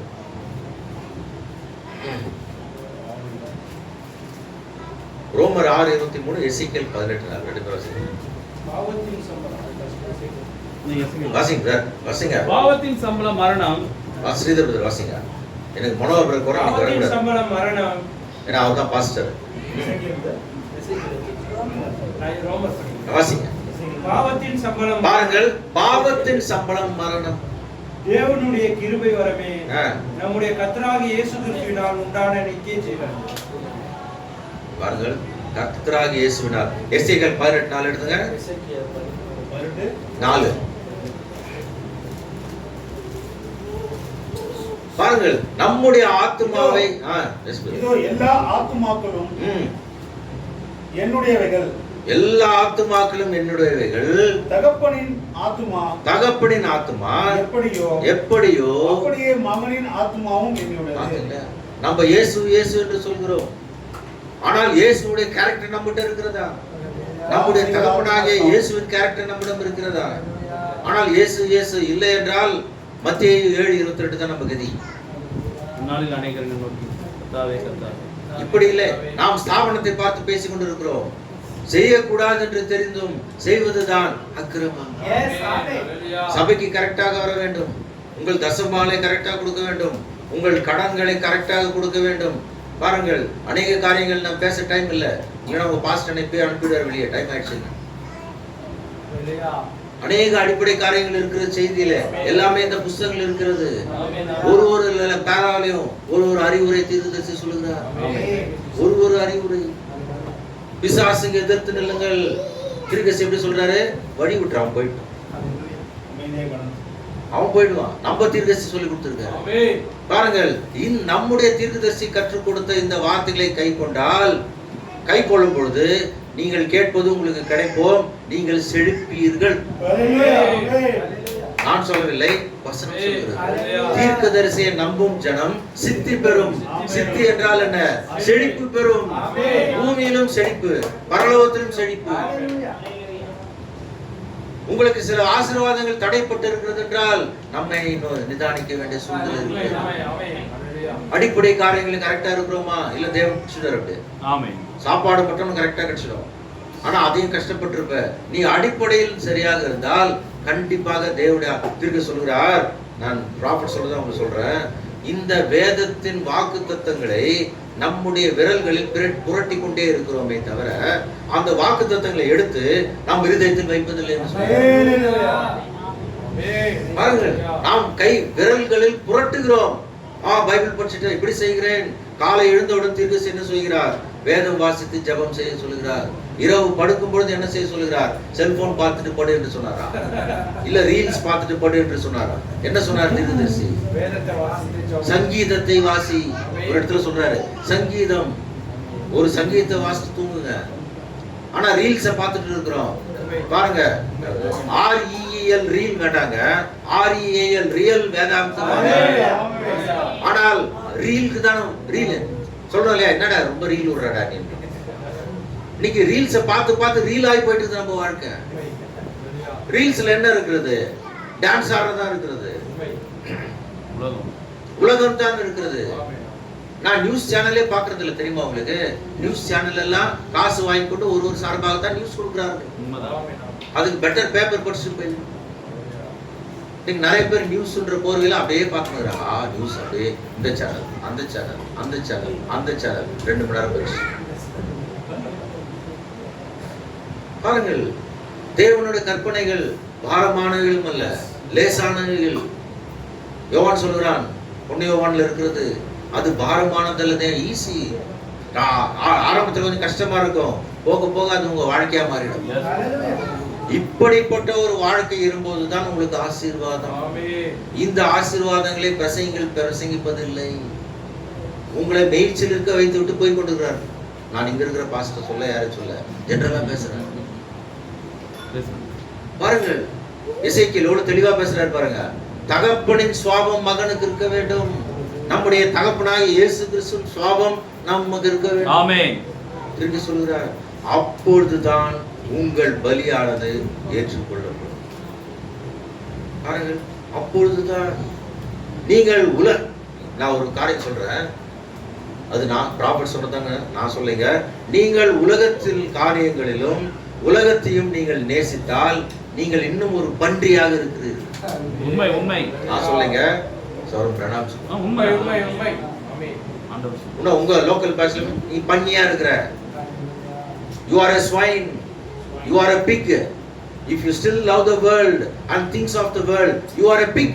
Hallelujah. பாருங்கள், இவ்வளவு பெரிய அது சரியே. அந்த ஆத்துமாவை மறுரூபப்படுத்த தேவனுடைய வல்லமை தேவைப்படுகிறது.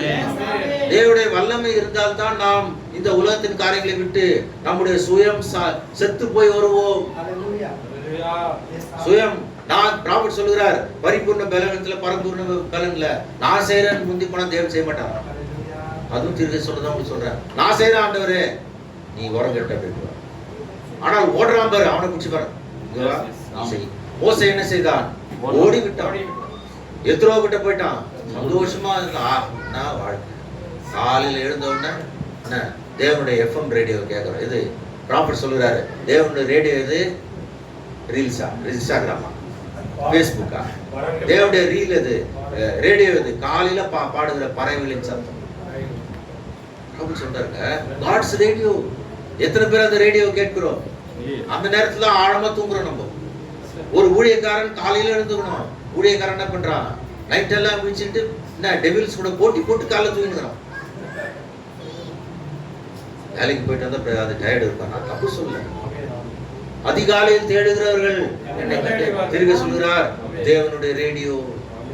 காலை பாருங்கள், நாம் காலை எழுந்தவுடன் அதை செய்ய வேண்டும். திரும்ப சொல்கிறார், முதலாவது தேவனுடைய ராஜ்யத்தையும் அவருடைய நீதியை தேட வேண்டும். அதெல்லாம் செய்ய வேண்டும். இவையெல்லாம் செய்த பொழுது உங்களுக்கு எல்லாம் கூட கொடுக்கும். கண்டிப்பாக நீங்கள் கேட்கிற காரியங்கள் உங்களுக்கு கிடைக்கும். நிச்சயமாக கிடைக்கும். அன்று இஸ்ரவேலர் எகிப்தை விட்டு வரும்பொழுது அவர் செய்த ஒரு காரியம் என்ன தெரியுங்களா? அவர்கள் எகிப்தியரை கொள்ளையிட்டார்கள். நகை எல்லாம் கொடுத்தாங்க. நாம் இந்த உலகத்திலிருந்து வெளியே வரும்போது நம்முடைய காரியங்கள் எல்லாத்தையும் தேவன் தருவார். அவர் கொடுப்பதாக வாக்கு சொல்லியிருக்கிறார். இந்த வேதத்துல வாக்கு தத்தங்களை நாம் விரலில் மாத்திரம் புரட்டக்கூடாது. இதை நாம் எடுத்து செயலில் கொண்டு வர வேண்டும். மனுஷன் அப்பத்தினால மாத்திர தேவனுடைய வாய்ந்து கொடுக்கிற ஒவ்வொரு வார்த்தையினாலும் எவ்வளவு வாக்கு தத்தங்கள் இருக்கிறது, எவ்வளவு காரியங்களே. என் நாமத்தினால நீங்கள் எதை கேட்டாலும் நான் இதை உங்களுக்கு செய்வேன். நான் உன்னை விட்டு விலகுவதும் இல்லை, உன்னை கைவிடுவதும் இல்லை. இதோ உலகத்தின் முடிவு பரிந்தும் சகல நாட்டில் நான் உங்களோட கூறுகிறேன். பாருங்க, சிலுவை பற்றி உபதேசம் கெட்டு போர்களுக்கு பைத்தியமா இருக்கிறது. ரட்சிக்கப்படுவதோ நமக்கு அது ஸ்ட்ரெங்த். ஆகவே தேவனுடைய கற்பனையிலே கைக்கொள்ளுங்கள். திருக்க சொல்கிறார், நான் உலகம் die a pig, die, lay your pig habits on the altar. எவ்வளவு பெரிய வார்த்தை தெரியல அது. நீ உலகத்திலும் உலகத்தின் காரியங்கள் அன்பு கூறுதால் நீ இன்னும் ஒரு பன்றி. திருக்க சொல்கிறார், பன்றியாக சாகு. உன்னுடைய பன்றி பழக்கங்களை பீடத்தின் மீது வை, அங்கே படுத்து கிட. அப்பொழுது தேவனுடைய அந்த அக்கினி கீழே வந்து பன்றியாக உன்னை அது சுட்டெரித்து உன்னை ஒரு ஆட்டுக்குட்டியாக மறுபடியும் பிறக்க செய்யும். எவ்வளவு பெரிய வார்த்தை தெரியுங்களா அது? மறுபடியும் எத்தனை பேர் இந்த நிலையில் நாம் இருக்கிறோம்? ஞானஸ்நானம் எடுத்துக்கொண்டோம், சபைக்கு கரெக்டா வருகிறோம், ஆனால் நம்முடைய சுவாபம் மாறி இருக்கிறதா? திரும்ப சொல்கிறார், அதற்கு பிறகு நீ பன்றியிலிருந்து ஆட்டுக்குட்டியாக மாறின பிறகு you will not be eating slop. பன்றி உணவை இனிமேல் தின்ன மாட்டாய். ஏன்? உன்னுடைய வயிறு அதை ஜீரணிக்காது. நீ ஆட்டுக்குட்டியா இருப்பாயானால் ஆட்டின் ஆகாரத்தையே சாப்பிடுவார். திருக்க சொல்கிறார், வார்த்தையை அதன் முழுமையில் ஏற்றுக்கொள்கிறவர்கள். வேதாகம் சொல்கிறது, வார்த்தையின் முழுமை இந்த கடைசி காலத்திலே முழு வார்த்தையாக பேசுவார். 7 முத்திரைகளாக வந்திருக்கிறார். 7 முத்திரைகள் என்பது full word. இதை நான் சொல்லவில்லை, தீர்க்கதரிசி சொல்லியிருக்கிறார். full word. சர்பத்தின் வித்து 7 முத்திரை திறந்த பிறகு வெளிப்பட்டு இருக்கிறது. விவாகமும் விவாகரத்தும் இதை தீர்க்கதரிசி தான் சொல்லியிருக்கிறார். நீங்கள் நினைக்கலாம் சர்பத்தின் வித்து 58ல பேசினார். இல்ல பிரதர், 7 முத்திரைகள் திறந்து வெளிப்பட்டு இருக்கிறது. இந்த முத்திரைகள் திறந்து முதலாவது வெள்ளை குதிரை, இரண்டாவது கருப்பு குதிரை, மூன்றாவது சொல்லுங்க, நான் தப்பாவோட சொல்லுவேன். முதலாவது வெள்ளை, இரண்டாவது பாஸ்டர் பேசணும். அவருக்கு நீங்க கன்செஷன் வரும். சொல்லுங்க, முதலாவது, இரண்டாவது அவன் சொல்லுங்க. நீங்க தான் பதில் சொல்லுங்க. அப்படியே விட்டுருங்க, என்ன டிஸ்டர்ப் பண்ணாது. முதலாவது வெள்ளை, இரண்டாவது 5 அதிகாரம் பார்த்து சொல்லுங்க. எனக்கு வெளிப்படுத்தல 5. நீங்க தான் எனக்கு பதில் சொல்லணும். நான் இருக்க பாஸ்டர் சொல்லிட்டேன், சபையாரை கேள்வி கேட்பேன். முதலாவது வெள்ளை, இரண்டாவது ஃபுல் வேர்டுன்னு சொல்லி கொடுக்குறோம். ஆனால் ஃபுல் வேர்ட் நமக்கு தெரிஞ்சிருக்கணும். சொல்லுங்க, 5ஆம் அதிகாரம் வெளிப்படுத்தல் 5 பாருங்க. 1ஆம் முத்திரையை உடைக்க கண்டேன், 2ஆம் முத்திரையை உடைக்க கண்டேன், 3ஆம் முத்திரையை உடைக்க கண்டேன், 4ஆம் முத்திரையை உடைக்க கண்டேன், 5ஆம் முத்திரை, 6ஆம் முத்திரை,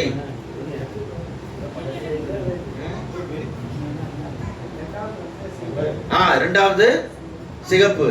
அப்படியாவது முத்திரையை பாருங்க சொல்லுங்க. 3வது கருப்பு, 4வது மங்கின நிறம். சாத்தான் என்ன செய்தான்? இந்த 4 குதிரையில் மேலே சவாரி செய்தான்.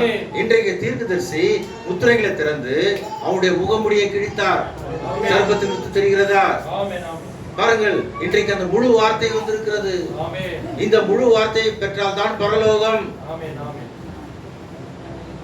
ஃபர்ஸ்ட் கியர்ல இருந்து 5th கியர் வரை வர வேண்டும். அப்பதான் வண்டி சீராக ஓடும். நமக்கு பிரச்சனை இருக்கிறதா? 2nd கியருக்கு போ, ஏதாவது அந்த டேக்கிள் பண்ண, திரும்ப 3rd வா, 4th போ, 5th போ. பாருங்கள், முழு வார்த்தை. ப்ராஃபட் சொல்றாரு, those, இங்க பாருங்க, திருகசி கோட்ஸ் தான் உங்களுக்கு சொல்றேன். Those who cannot accept the word in its fullness, the Bible says so.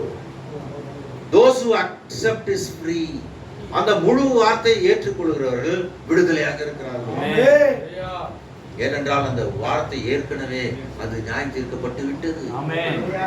பாருங்கள், திரும்ப சொல்கிறார், when I rejected the fullness of the word, I go back to the pawn shop again. நாம் அடகு வைக்கப்பட்டிருந்தோம். ஆனால் இயேசுவோ தம்முடைய வார்த்தையை கொடுத்து தம்முடைய ரத்தத்தை சிந்தி நம்மை மீட்டார். இந்த கடைசி காலத்திலே 7 தூதர்கள் நம்முடைய தீர்க்கதரிசி பிரணாமை மேலே தூக்கி சென்று அவருக்கு முத்திரையை பேச கட்டளை கொடுத்தார்கள். முத்திரையை பேசு, நீ போய் முத்திரையை பேசு என்று சொன்னார்கள். முத்திரையை பேசினார். இன்றைக்கு முழு வார்த்தை வந்து விட்டது.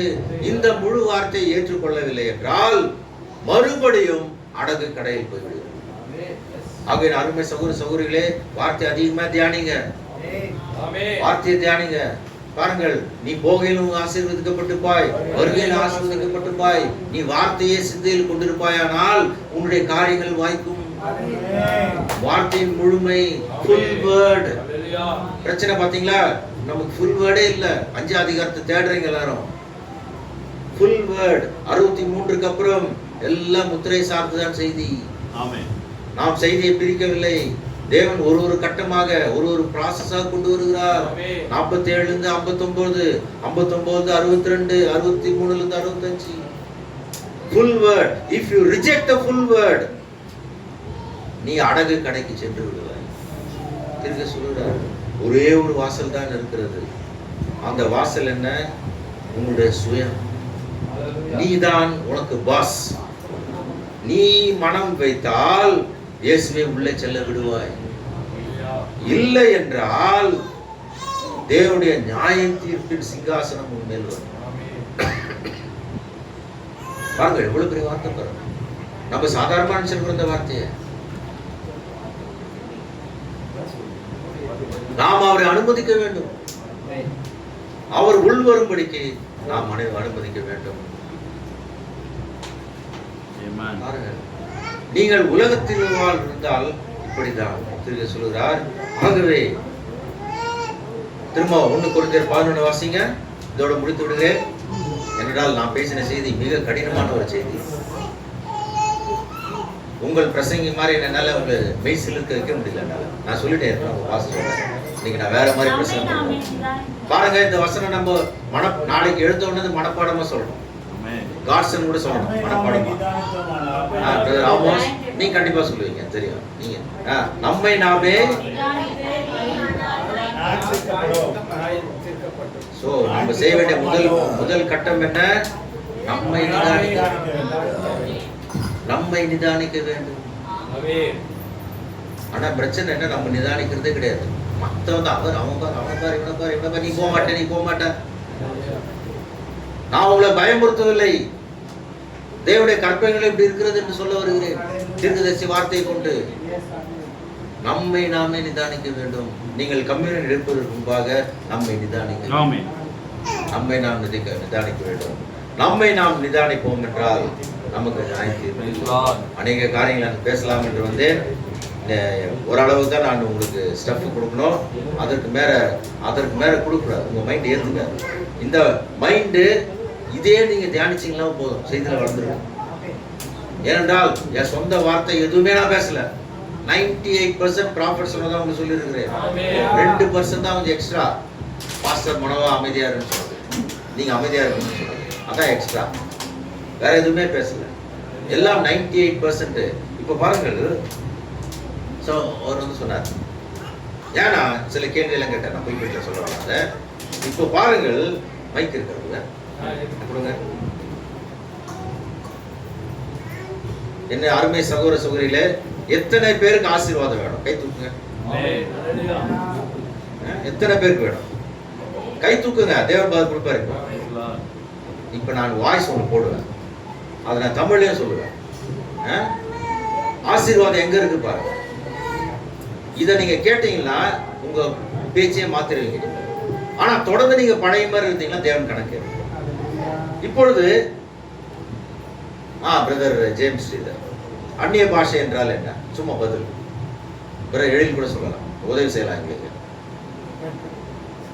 அந்நிய பாஷை என்றால் என்ன? மாஸ்டர் நீங்க பாஸ்டர். ஜூடா, ஸ்ரீ ஜேம்ஸ் சொல்லுங்க. ஸ்ரீதர், பைபிள்ல அந்நிய பாஷை இருக்கிறது. பவுல் வைத்திருக்கிற ரூல்ஸ் என்ன பைபிள்ல? 2 பேர் 3 பேர் அந்நிய பாஷை பேசினால் ஒரு வியாக்கியானம், விளக்கம் வர வேண்டும், அர்த்தம் வர வேண்டும். இன்னைக்கு பெத்த கோஸ்டனர் வெறும் சல பல பேசி போயிடுறாங்க. என்ன பேசுறான்னு தெரியல. நான் கூட வீட்டில் அடிக்கடி பேசுவோம், சும்மா தமாஷுக்கு. பாஸ்டர் சுவாமி பேசி காட்டுவார் எனக்கு. எங்க பாஸ்டர் சுவாமி மாதிரி ஒரு பாஸ்டர் நான் பார்த்ததே கிடையாது. விளையாட்டா இருப்பார் எங்க கூட, அதே நேரத்தில் பயங்கர சீரியஸாகவும் இருப்பார். ஒரு பாஸ்டர் எப்படி இருக்கணும்னு அவர் பயங்கர முன்னுதாரணம். 40 வருஷம் அவர் கூட இருந்தவன், ஏற்கனவே 30 வருஷம். எனக்கு தெரியும், அவரு தமாஷ் பண்ணுவாரு, அதே நேரத்தில் கண்டிப்பா இருப்பார், பயங்கர கண்டிப்பா இருப்பார். வெறும் தமாஷாவே இருக்க மாட்டார். அவர் பேசி காட்டுவார் அந்நிய பாஷை. ஆனால் உண்மையான அந்நிய பாஷை வந்தால் அதற்கு விளக்கம் வர வேண்டும். தீர்க்கதரிசி 1963 நவம்பர் மாதம் இப்பொழுது காவலில் உள்ள ஆத்துமாக்களே என்ற செய்தியை பேசியிருக்கார். எல்லாரும் படிச்சிருப்பீங்க. அதுல வந்த ஒரு அந்நிய பாஷை தான் தீர்க்கதரிசி. அதுக்கு ஆமேன்னு சொல்லுகிறார். அதுக்கு நான் தமிழையும் உங்களுக்கு சொல்லுவேன். இப்போ கேளுங்க எல்லாரும், நான் போடுறேன் பாருங்க. நான் சொந்தமா எதுவும் போடல, இதுல தான் எடுக்கிறேன். இங்க பாருங்கள், மைக் ஆன்ல இருக்கு, செக் பண்ணுங்க. இப்ப பாருங்க,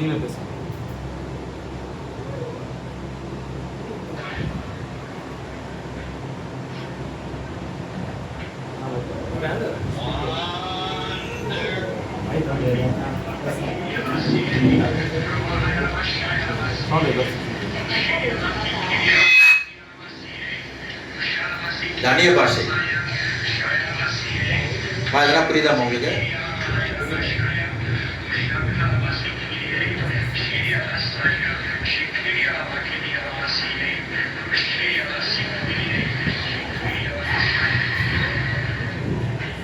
பாருங்கள், தீர்க்கதரிசி செய்தியை கொடுத்திருக்காரு. செய்தியை முடித்த உடனே ஒரு அந்நிய பாஷை வருகிறது. அடுத்தது விளக்கம் வரப்போது பாருங்க. திரும்ப அந்த அந்நிய பாஷை போடுறேன், உத்தமா கேளுங்க.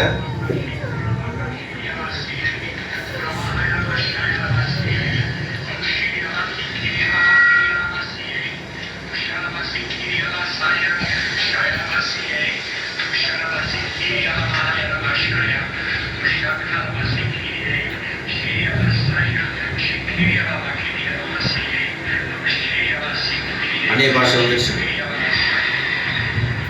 இப்போ இங்கிலீஷ்ல வர பாருங்க. Get offered.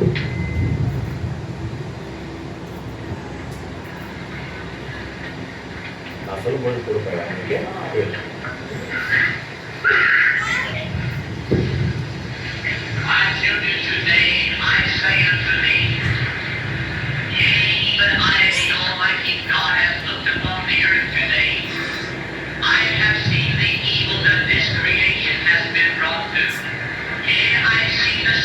English है.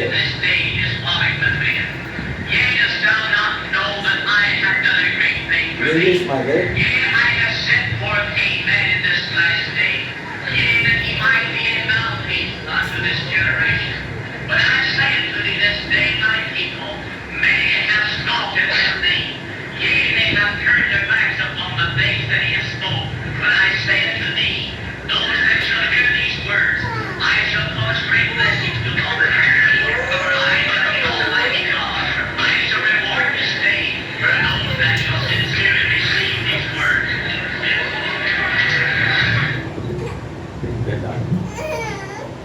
இப்பொழுது ஆங்கிலத்தில் நீங்க கேட்டீங்க, நான் அதை உங்களுக்கு தமிழில் சொல்றேன். இப்பொழுது 364வது பேரா, ஒரு சகோதரன் அந்நிய பாஷையில் பேசுகிறார். இதற்கான ஆங்கில வியாக்கியானம். My children, today I say unto thee, என் பிள்ளைகளே நான் உங்களுக்கு இதை சொல்லுகிறேன். இதோ பாருங்கள், நான் சர்வ வல்லமையுள்ள தேவன். நான் இன்றைக்கு பூமியை நோக்கி பார்த்தேன். இந்த சிருஷ்டியானது பூமியின் மீது கொண்டு வந்திருக்கிற தீங்கை நான் கண்டேன். நான் பார்ப்பது, இந்த நாளிலே மனிதன் தன்னை சுற்றிலும் பாவத்தினால் கட்டம் கட்டி கொள்ளுகிறான்.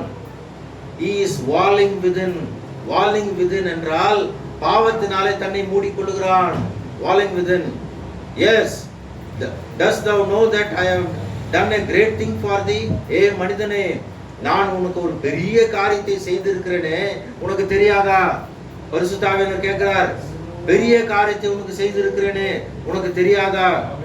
ஆம், இந்த கடைசி நாட்களிலே நான் ஒரு மனிதனை அனுப்பியிருக்கிறேன்.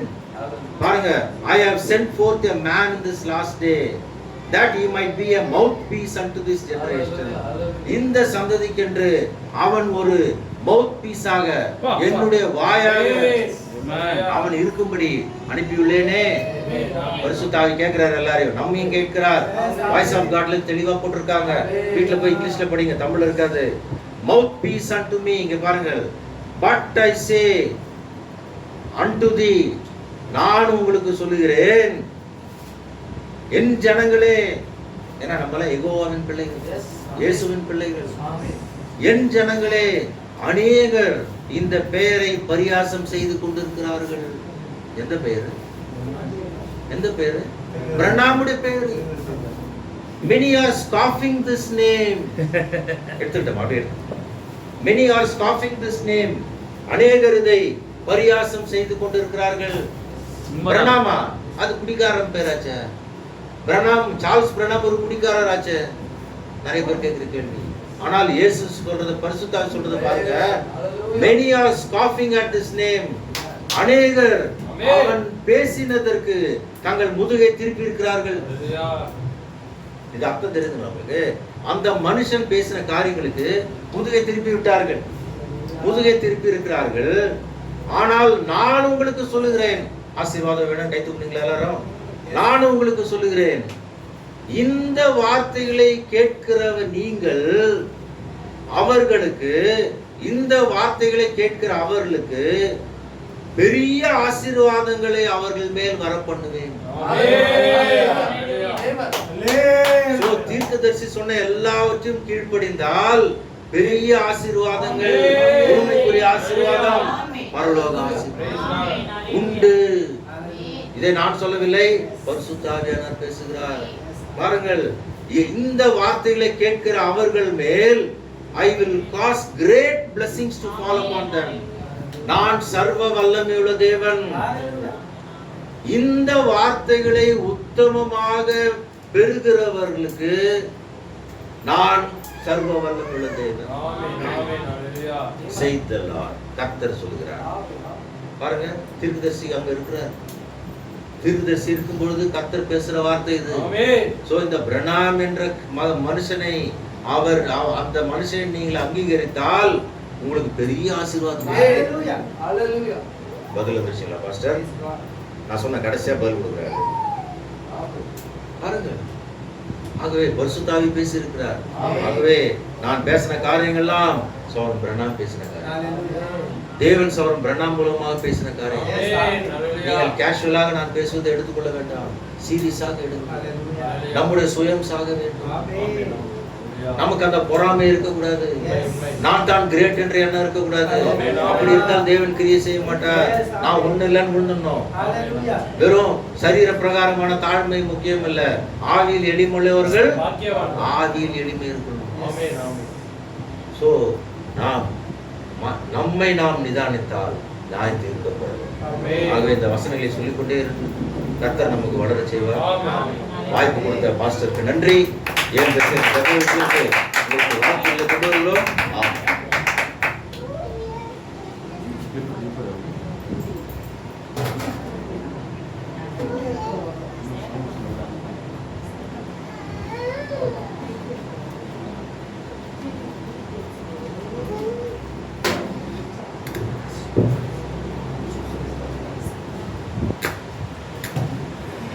Hallelujah. Praise the Lord. Hallelujah. எத்தனை பேர் சந்தோஷமா இருக்கீங்க? Hallelujah. மகத்தான வார்த்தை இந்த நாளில் நம்ம கேட்கக்கூடிய தேவன் கிருபை செய்தார். Hallelujah. உண்மையிலே நமக்கு தேவையான வார்த்தை தான் இது. ஆமென். நாம் சரி செய்து கொள்ளாமல் அவருடைய ஆசீர்வாதங்களை நாம் பெற்றுக்கொள்ள முடியாது. உண்மையிலே அடிப்படையான காரியத்தை நாம் பெற்றுக்கொள்ளாம அவருடைய மகத்தான காரியங்களை நாம் பெற்றுக்கொள்ள முடியாது. அடிக்கடி சொல்வார்ல, ஏபிசி தெரியாம அல்ஜிப்ராவை புரிந்து கொள்ள முடியாது. Always believe in Christ. இயேசு கிறிஸ்துவை எப்போதும் விசுவாசிக்காம, அந்த அடிப்படை விசுவாசம் இல்லாம மகத்தான மகத்தான முத்திரையிலோ மகத்தான ஆழமான ரகசியங்களோ வருகையோ புரிஞ்சு கொள்ள முடியாது. அல்லேலூயா. உண்மையிலே இது நம்மளுடைய வாழ்க்கைக்கு ஒரு தேவையான மகத்தான காரியம். ஆமென். உண்மையிலே தேவனுடைய வார்த்தையை கேட்பது மாத்திரமல்ல, நாம் அதை என்னவாய் புரிந்து கொண்டிருக்கிறோம் என்பது அவசியமா. நம்ம வரோம், செய்தி கேட்கிறோம், போயிடும். திரும்பி நம்மளோட வாழ்க்கை அதே பழைய காரியங்களை சொல்லுவாங்க, பழைய பஞ்சாங்கத்தை நம்ம பண்ண வேண்டியதா, பழைய காரியங்களை அதே திரும்பி திரும்பி செய்ய வேண்டியதா மாறிடு. உண்மைதானே? அப்படிதான் நம்ம ஜீவிக்கிறோம். இன்னைக்கு தான் கேட்டோம், அந்த சத்தத்தை கேட்கும் போதே எனக்குள்ள ஒரு சிலிர்ப்பு வருது. அந்த பரிசுத்த ஆவியானவர் அந்த அந்நிய பாஷை பேசும்போது உண்மையிலே எனக்குள்ள அது கேட்கும் ஒரு மகத்தான காரியம். பாருங்க, தேவன் எவ்வளவாய் தன்னுடைய தீர்க்கதரிசியை, மகத்தான தேவன், அவர் மூலமாய் பேசுகிறார் என்று எவ்வளவாய் நிரூபிக்கிறார். ஆனா இப்ப இருக்கிற ஜனங்க அதை ஏற்றுக்கொள்றதே கிடையாது. அவருக்குள்ள தேவன் வந்தார் என்பதை ஏற்றுக்கொள்றது கிடையாது. ஆமா, அநேக பேர் நிராகரிக்கிறாங்க. யாருங்க ஏற்றுக்கொள்றா? யாருமே இல்லைங்க. பிரதர் பிரண்ணாம் செய், பிரதர் பிரண்ணாம் செய், பிரதர் பிரண்ணாம் யார் மூலமா பெற்றுக்கொண்டு செய்து? தேவன் அவருக்குள்ள இறங்கி அது சொல்ல, அவர் தேவனுடைய மௌத்தா இருந்தார், தேவனுடைய வாயா இருந்தார். அப்போ யார் தான் பேசுனது? தேவனே பேசினார். அவர் தேவன் கிடையாது, அவருக்குள்ள தேவன் இருந்தார். இன்னைக்கு நமக்கு அதேதான் தேவை. இன்னைக்கு நீ தேவனாக முடியாது, ஆனா தேவன் உனக்குள்ள இருக்கிறார்.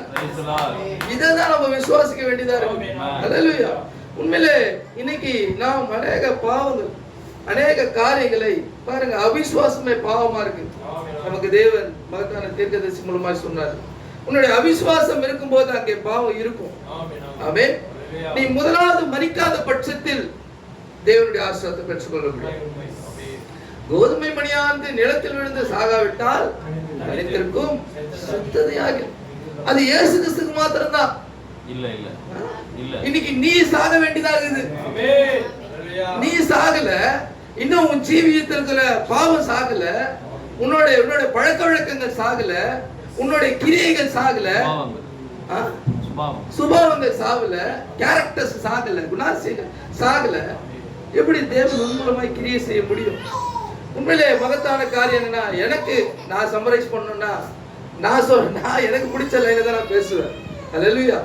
அவர் மாம்சத்தின் நடவாமல் ஆவியில் நடக்கும்போது அங்கே தான் கிறிஸ்து உங்களுக்குள்ள இருக்கிறார் என்று தேவன் காண்பிக்கிறாங்க. நீ மாம்சத்தில் நடக்கும்போது கிறிஸ்துவை நீ இன்னும் பெற்றுக்கொள்ள, கிறிஸ்து இன்னும் வாழ்க்கையில செயல்படல, கிறிஸ்துவை நீ முழுமையா இன்னும் அறியல. ஆவியின்படி நடக்கும்போது மாத்திரமே கிறிஸ்து உனக்குள் ஜீவிக்கிறார் என்று மகத்தான காரியத்தை நம்ம கேட்டோம். இன்னொன்னு சொல்றாரு சொல்லும்போது, இது நான் ஏற்கனவே படிச்ச ஞாபகம் இருக்கு. இந்த கிறிஸ்துவின் ஆவியை நீ பெற்றுக்கொள்ளும் போது பாருங்க, உங்களுடைய கண்களை கிறிஸ்துவ மீது வைத்துக் கொண்டு நீ எங்கேயும் பார்க்கவே கூடாது. சொன்னார் பாருங்க, உலகத்தை பார்க்காத, உலகத்தையும் உலகத்தில் உள்ளவைகளையும் நீ என்ன பண்ணக்கூடாது, டச் பண்ணவே கூடாது. டச் பண்ணினா நீ ஒரு பன்றி. கடிகை நம்ம கேட்டிருப்போம், வழக்க வழக்கமான ஒரு காரியம். பன்றியை எவ்வளவுதான் குளிப்பாட்டி சென்ட் அடிச்சு பால் கொடுத்து பெட்ல உட்கார வச்சா திரும்பி எங்கதான் போவோம்? அது எங்க இருந்து வந்தது அங்கேயே போயிடும். அது மீண்டும் சாக்கடைக்கே செல்லும். ஆனா அந்த பன்றிய பலிபீடத்தின் கீழே வைக்கும் போது, அந்த தேவனின் மகத்தான ஆவி அதை சந்திக்கும் போது அது பன்றியா இருக்காது, அது ஆட்டுக்குட்டியா மாறும். உண்மையிலே தேவனுடைய வார்த்தை நீ முழுமையா உனக்குள்ள பெற்றுக்கொள்ளும் போது சகோதரனே, உன் சுவாபம் மாறும். அது தேவனை போல ஆட்டுக்குட்டியா மாறும். அல்லேலூயா. பாருங்க, கிறிஸ்துவின் சிந்தையே உங்களில் இருக்க கடவுது. மறுபடியும் பிறந்தவன் தான் அப்படியே ஜீவிக்க முடியுமா? எப்படிங்க? உலகத்துல வாழ்றோம், உலகத்தின் சிந்தை இருக்காதா, உலகத்துல இருக்க காரியங்கள் இருக்காதுன்னா உண்மையிலே கிறிஸ்துவின் மீது உன் கண்களை வைக்கும் போது அப்படிதான் நீ ஜீவிப்ப. நீ உலகத்தின் மீது தீர்க்கதரிசி சொன்னாங்க, உலகத்தின் மீது கண்ணை வைக்கும் போது உலகத்தினுடைய காரியங்களை நீ பார்க்கும்போது ஆமா உலகம் தான் உனக்குள்ள இருக்கும், நீ அதன்படிதான் ஜீவிப்ப, உன் வாழ்க்கை அதன்படிதான் இருக்கும். இன்னைக்கு அது இன்னைக்கு நம்ம மாத்திரம் இல்லைங்க, ஃபுல்லா இருக்கிற என் டைம் அப்படிதான். அன்னைக்கு சொல்ல பாருங்க, ஒருத்தர் படிச்சதுனால அவர்கிட்ட ஒரு மாதிரி கை கொடுக்குறது, இன்னொருத்தர்கிட்ட ஒரு மாதிரி கை கொடுக்குறது. ஒருத்தர் மேலான இடத்துல இருக்கிறதுனால அவனை கட்டி பிடிப்ப, கீழான ஒரு ஏழ்மையான ஒருத்தன் வரும்போது அவனை நீ நிராகரிப்ப. எங்கே உன்னோட கிறிஸ்துவ ஜீவியம்? பாருங்க, இன்னைக்கு அங்கதான் நீ தேவனை புரிந்து கொள்ள வேண்டியதா. இந்த அடிப்படை இல்லாம பாருங்க, இன்னைக்கு நான் பேசக்காருமே மேலான மகத்தான ராஜா சிறிய சகையை பார்க்கும்படி கீழே இறங்கி வந்தார். அந்த ராஜா தன் யாரும் தாழ்த்த முடியாத நிலைக்கு தன்னை தாழ்த்தினாராம். யாருமே நீ கூட தாழ்த்த முடியாது, அவர் தாழ்த்தின இடத்துக்கு. அல்லேலூயா. அவர் தாழ்த்தினால்தான் மகத்தான காரியத்தை பெற்றுக்கொண்டார். பாருங்க, இன்னைக்கு கிறிஸ்து ஜீவிப்பது போல அவர் சொன்னார் 1 கொரிந்தியர் 11:31, ஒரு கிறிஸ்து ஜீவிப்பது போல ஜீவிக்கும் போது தான் தீர்க்கதரிசி பிரணாம் சொன்னாரா, நீ இதுல கை வைக்கணும். ராபோஜனத்துல ஆமென். ஒரு கிறிஸ்தவன்னா என்னங்க, கிறிஸ்து என்னவாய் ஜீவிக்கிறாரோ அப்படியே ஜீவிக்கணும். அதை ஜீவிக்காத பட்சத்தில் நாம் கை வைக்க முடியாது. எப்படி இருக்கு பாருங்க, உண்மையிலே நாம் ஜீவிக்காம கை வச்சா அது நியாயத்திற்கு கண்டிப்பா தானே சொல்லுது. அது சொல்லுது, உங்களை நீங்களே நிதானித்து பார்க்கும் போது, நிதானித்து பார்த்து உன்னை நீயே நிதானித்து நடந்த மதரேஸ் மேடம் சொல்றாரு, உன்னை நீயே நிதானித்தால் உன்னை நீயே ஆராய்ந்து பாரு. எங்க தோத்து போயிருக்கிற, எங்க விழுந்து போயிருக்கிற, எங்க வார்த்தைக்கு தவறான ஜீவித்தை ஜீவிக்கிற, எங்க வார்த்தைக்கான ஜீவியம் இல்லாம இருக்குதோ அதை நீ ஆராய்ந்து பாரு. நீ அதை ஆராய்ந்து பார்க்காம வாடுகுதுன்னா ஜீவியம் ஜீரோவா இருக்கும்போது தேவனோட கிரியை செய்ய முடியும். அல்லேலூயா. ஆமென். அதுதான் உண்மையான காரியம். இன்னைக்கு ஜீவிக்காம தேவனை நாம் தத்ரூபமா கொண்டு வர முடியாது. நமக்குள்ள தேவன் வெளிப்பட முடியாதுங்க. அவர் நமக்குள்ள ரூபகாரப்படுத்த வேண்டும் என்றால் நீ அவரை போல மாற வேண்டியதாக இருக்கு. அல்லேலூயா. உண்மையிலே அந்த மகத்தான அந்நிய பாஷை கேட்கும்போது தீர்க்கதரிசி நிரூபிக்கும்படியாய் தேவன் எவ்வளவா இருக்கிறார். எவ்வளவு பேர் அவரை நிராகரிக்கிறாங்க, தீர்க்கதரிசி இல்லைன்னு சொல்றாங்க, கள்ள தீர்க்கதரிசின்னு சொல்றாங்க. ஆனா தேவன் தம்முடைய தீர்க்கதரிசி எப்படியாய் அவர் அங்க கன்ஃபார்ம் பண்ணாரு பாருங்க. விலை மகத்தான தீர்க்கதரிசி ஒரு மணவாட்டியை தெரிந்து கொள்ள, மணவாட்டியை ஒன்று சேர்க்க ஒரு தீர்க்கதரிசி அனுப்புவார் என்றால் ஒரு மணவாட்டிக்கு எவ்வளவாய் தேவன் தன்னை சொல்ல கடமைப்பட்டவராகிறார். அதை முற்றிலுமாய் காண்பிக்க ஒரு மணவாட்டிக்கு எவ்வளவாய் தன்னை காண்பிப்பார். அல்லேலூயா. நமக்காக அவர் மூலமா செய்தி கொடுத்தாரு. உண்மையிலே நாம மணவாட்டியா இருக்கும்போது இன்னைக்கு அதே செய்ய வல்லவராகிறார் இல்லையா? ஆமாவா? இன்னைக்கு நம்ம மூலமா அவர் அதை செய்ய முடியாதா? நீ எதான் யோசிச்ச? இன்னைக்கு சபை ஸ்தாபனங்கள் ஒரு நாடகத்தன்மையாக அல்லது ஒரு எப்படி சொல்லலாம், ஒரு குருட்டாட்ட விதமாக அந்நிய பாஷை பேசினுக்குது இல்ல? ஆனா இதை கேட்கும் போது நமக்குள்ள ஒரு பயம் வருது. இதை கேட்கும் போது நமக்குள்ள தேவனே அப்படின்ற ஒரு காரியத்துக்குள்ள நாம் போக வேண்டியதா இருக்கு. இந்த பயம் எப்பவுமே இருக்கணும். அல்லேலூயா. தீர்க்கதரிசி கிட்ட மட்டும் தான் அவர் வருவாரா? ஏன் உன்னை நிரூபிக்க வர மாட்டாரா? நீ அந்த அளவுக்கு ஜீவிக்கும் போது தீர்க்கதரிசியை மெச்சிக்கொள்ற அளவுக்கு அங்க தீர்க்கதரிசி வாழ்ந்தாரு. நீ தேவன் மெச்சிக்கொள்ற அளவுக்கு வாழும் போது தேவன் உன்னை நிரூபிக்க வல்லவராகிறார். அல்லேலூயா. பாருங்க, இன்னைக்கு நாம் உத்தமாய் நடந்து கொண்டு கிறிஸ்துவை போல நடந்து கொண்டால் மாத்திரமே இது நாம் கை வைக்க வேண்டியதா இருக்கு சகோதரர். உண்மையிலே அதுதான் உண்மையான காரியம். மனிதன் செலுத்த முடியாத அளவுக்கு அந்த மகத்தான தண்டனை அவர் பெற்றுக்கொண்டு பாவத்தின் சம்பளம் மரணம் என்று சொல்லி பாருங்க, இயேசு கிறிஸ்துவினால் வரக்கூடிய நித்திய ஜீவனை, அந்த மரணத்தின் காரியத்தை அவர் எடுத்துக்கொண்டு உனக்கு நித்திய ஜீவனை தந்திருக்கிறார். அல்லேலூயா. பாருங்க, இன்னைக்கு உலகத்தையும் உலகத்தில் உள்ளவர்களை நேசிக்காம தேவனுக்காக அர்ப்பணிக்கப்பட்ட ஜீவியத்தை ஜீவிக்க வேண்டியதா இருக்கு. பிரணாம் சொன்னதா கடைசி சொன்னாரு, அது ரொம்ப ஒரு காரியமா இருந்தது. பாருங்க, இன்னைக்கு நாம அதை இலவசமாய் பெற்றுக்கொண்டோம். அல்லேலூயா. நமக்கு கொடுக்கப்பட்டது இலவசமான காரியம். நான் மீண்டும் அந்த வெளிப்படுத்தப்பட்ட முழுமையான வார்த்தை நான் நிராகரிக்கும் போது ஆமென், அவர் என்ன சொல்றாரு? நான் மீண்டும் எங்க போயிடுவேன்? அழகு கடைக்கே போயிடுவோம். அல்லேலூயா. எங்க இருந்து வாங்கப்பட்டோமோ, எங்க இருந்து விலைக்கிரயமா தன்னுடைய எல்லாவற்றையும் கொடுத்து உன்னை வாங்கினாரோ அவர் தான் சொல்றாரு, இன்னைக்கு அதை நமக்கு எடுத்துப்போமே. இன்னைக்கு ஃப்ரீயா வாங்கிட்ட, ஃப்ரீயா விடுதலையாக்கப்பட்டிருக்க. வார்த்தைக்காக தேவன் உன்னை முன்குறித்து கொண்டு வந்தார். மீண்டும் நீ அதை நிராகரித்து முழுமையான வந்த வார்த்தை நிராகரிக்கும் போது மீண்டும் நீ எங்கே போயிடுற? அந்த பான் ஷாப்புக்கே, மீண்டும் அடகு கடைக்கே போயிடுற, மீண்டும் அடிமைத்தனத்துக்கே போயிடுற, மீண்டும் பிசாசு கைக்கே போயிடுற. ஹல்லேலூயா. இந்த வார்த்தையாவே நீ விசுவாசிக்க வேண்டியதா இருக்கு. Say what tape says. வார்த்தை என்ன சொல்லுதோ அதுவே சொல்லு. ஹல்லேலூயா. இன்னைக்கு வார்த்தை என்ன சொல்லுதோ அதே நீ ஜீவி. ஆமென். வார்த்தை சொல்வதே ஜீவிக்கும் போது தான் அது நமக்கு ஆசீர்வாதம். ஹல்லேலூயா. உண்மையிலே நான் பாருங்க, இன்னொன்னு சொன்னாரு, அருமையான காரியம். அங்க ஜனங்கள் நிராகரிக்கும் போது, அங்க சபை ஸ்தாபனம் நிராகரிக்கும் போது, இந்த இந்தியாவில் வரும்போது அப்ப சொன்னார் தேவன், அவர்களுடைய ரத்த பழிக்கு அவங்க தான் காரணம். இத தேவன் உள்ளே வருவதை நிராகரிக்கும் போது அந்த மகத்தான தேவாதி தேவன் அங்க நிரூபிக்கப்பட்டு தீர்க்கதரிசி மூலமாய் போன முறை கேட்டோம், அண்ணன் பேசினாரு. அங்க பிரசங்கம் ஒண்ணும் கிடையாது, 3 நாள் என்னது அற்புத அடையாளத்தை செஞ்சாராம். ஏன்னா ஜீவிக்கிற தேவனை காண்பித்தார். அவர்கள் அதை நிராகரிக்கும் போது அது என்னவாயிடுச்சுங்க? அவர்களுடைய ரத்தப்பழி அவங்களே காரணம். நீங்க அதே தான் இன்னைக்கு வார்த்தை நீ எந்த ஒரு பர்சன்டேஜ்லயும் எந்த ஒரு விதத்துல நீ என்ன பண்ணாத, நிராகரிச்சிராத. அல்லேலூயா. இந்த மணி நேரத்தின் செய்திய நீ சரியாய் விசுவாசித்து, அல்லேலூயா, இந்த மணி நேரத்தின் மகத்தான வார்த்தை நீ ஏற்றுக்கொள்ளும் போது மகத்தான தேவனின் இந்த மகத்தான வல்லமை நம்ம காண முடியும் சகோதரனே. அல்லேலூயா. உண்மையிலே நம்முடைய சுயம் சாகி நாம் அவரை நமக்குள்ளாக வரும்படியாய் அனுமதிக்கும் போது மகத்தான ஆசீர்வாதத்தை நாம் பெற்றுக்கொள்வோம். உண்மையிலே பூமிக்குரிய ஆசீர்வாதம் வேணும்னா நீ அதை தான் செய்யணும். மர்மத்துரிய ஆசீர்வாதத்துக்கு அதே தான் செய்ய வேண்டியதா இருக்கு. வேற வழியே கிடையாது. அல்லேலூயா. வேற எந்த வழியும் கிடையாது உனக்கு. நீ தேவனுடைய வார்த்தையை விசுவாசித்து தேவனை போல ஜீவித்து தேவனுடைய பாதையில் நடந்து அவரிடத்துல போய் சேர வேண்டியதா இருக்கு. ஏன்னா அதுக்காகத்தான் நீங்க நல்லா முன்குறிக்கப்பட்டிருக்கோம். நம்மளாம் அதுக்காக தான் முன்குறிக்கப்பட்டிருக்கோம். அல்லேலூயா. உண்மையிலே இந்த மகத்தான வார்த்தை எனக்கு ஆசீர்வாதமா இருந்தது. எத்தனை பேருக்கு ஆசீர்வாதமா இருந்தது? அது இல்லாம எனக்கு ஒரு பயத்தையும் கொண்டு வந்தது. அல்லேலூயா. உண்மையிலே நீ உண்மையா தேவனுடைய வார்த்தை உண்மையா அதற்காக நிற்கும் போது தேவன் உன்னுடைய வார்த்தை அங்கீகரிப்பார். தேவன் உன்னோட வார்த்தை முன்பாக நின்று அவருடைய வல்லமைகளை காண்பிப்பார். உண்மையிலே மகத்தான இந்த வார்த்தை கொடுத்ததான தீர்க்கதரிசி சொன்ன அதே காரியத்தை நம்ம இடத்துல சொல்லி அப்படியாக இந்த மகத்தான காரியத்தை நமக்காக அளித்த பாஸ்டர் பால் தயானந்தம் ஐயா அவர்களை கூட நான் வாழ்த்துகிறேன். ஒரு கவலை தட்டுவோமா? கன்னியாகுமரியிலிருந்து வந்து நமக்காக வார்த்தை சுமந்து வந்த சகோதரனையும் அவர் குடும்பத்தையும் தகப்பனாரியும் தேவன் தாமே ஆஸ்வதிப்பாக. மகத்தான ராஜாதி ராஜாவை கூட நாம் அப்படியாக பிராபத்துக்காக அவருடைய சமூகத்திலே தரித்திருப்போம். Thank you brother, God bless you. அவர் கூட கண்களை மூடுவோம் சகோதரர். ஹல்லேலூயா. நன்றி ஆண்டவரே, மை ஸ்தோத்திரிக்கிறோம், துதிக்கிறோம்.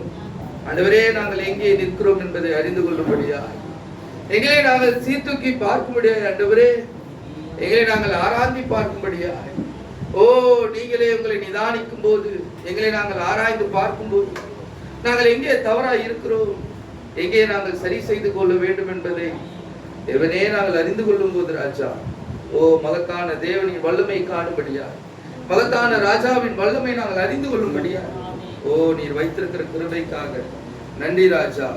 எங்களை நாங்கள் சரி செய்து கொள்ள உதவி செய்யுங்கள் ஆண்டவரே. உடைய மகத்தான கிருபைக்காக, ஓ உடைய மகத்தான அன்பிற்காக தேவனே நன்றி ராஜா.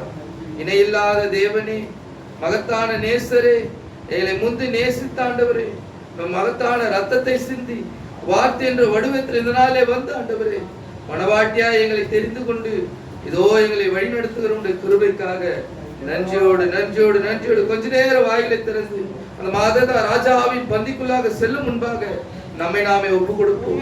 ராஜாவின் மேசைக்குள்ளாக செல்லும் முன்பாக நம்மை நாமே ஒப்பு கொடுப்போம் சகோதரனே. இயேசுவே நாங்கள் ஸ்தோத்திரிக்கிறோம் ஆண்டவரே. ஹல்லேலூயா, ஹல்லேலூயா, ஹல்லேலூயா, ஹல்லேலூயா. நன்றி நன்றி நன்றி நன்றி ராஜா. நன்றியோடு நன்றியோடு நன்றியோடு நன்றியோடு ஸ்தோத்திரிக்கிறோம் ஆண்டவரே. ஹல்லேலூயா, ஹல்லேலூயா, ஹல்லேலூயா. என் பாவ பரிகாரியே, என் ஜீவ உபகாரியே, என்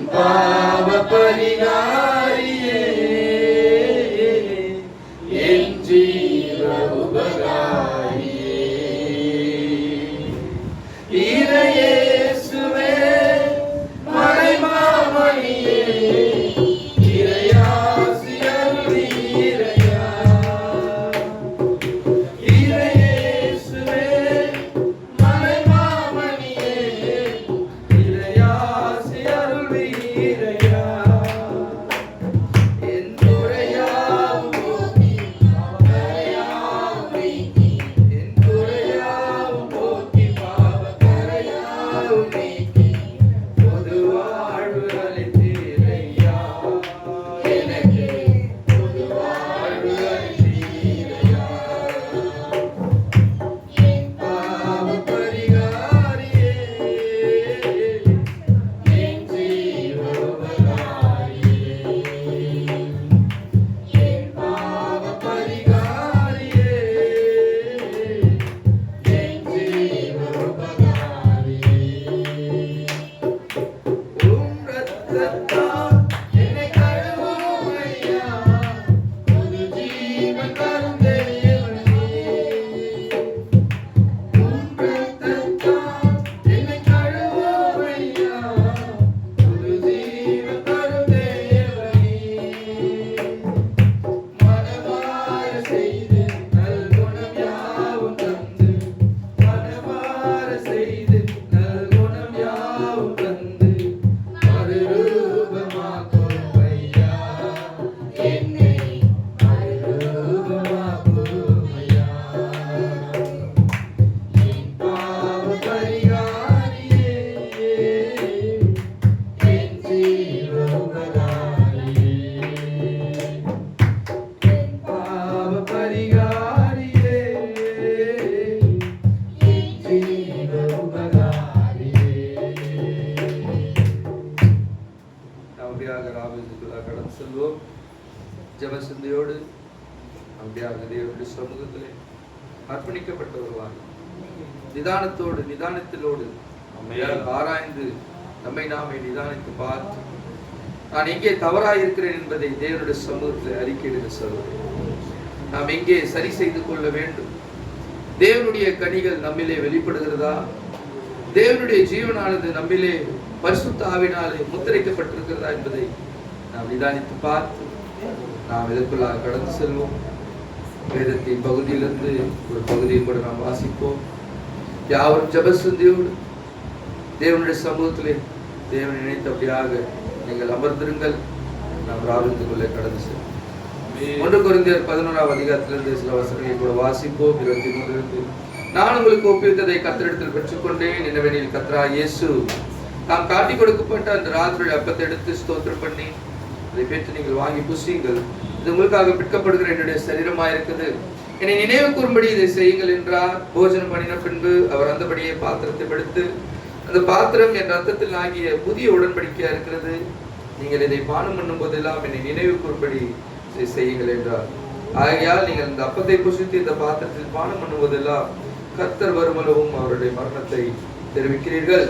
இப்படி இருக்க எவான பாத்திரமாய் கர்த்தருடைய அப்பத்தை புசித்து அவருடைய பாத்திரத்தில் பானம் பண்ணுகிறானோ கர்த்தருடைய சரீரத்தில் ரத்தத்தில் இருந்து குற்றமுள்ளவனாய் இருப்பான். எந்த மனுஷனும் தன்னைத்தானே சோதித்திருந்து இந்த அப்பத்தை புசித்து இந்த பாத்திரத்தில் பானம் பண்ண கடவன்.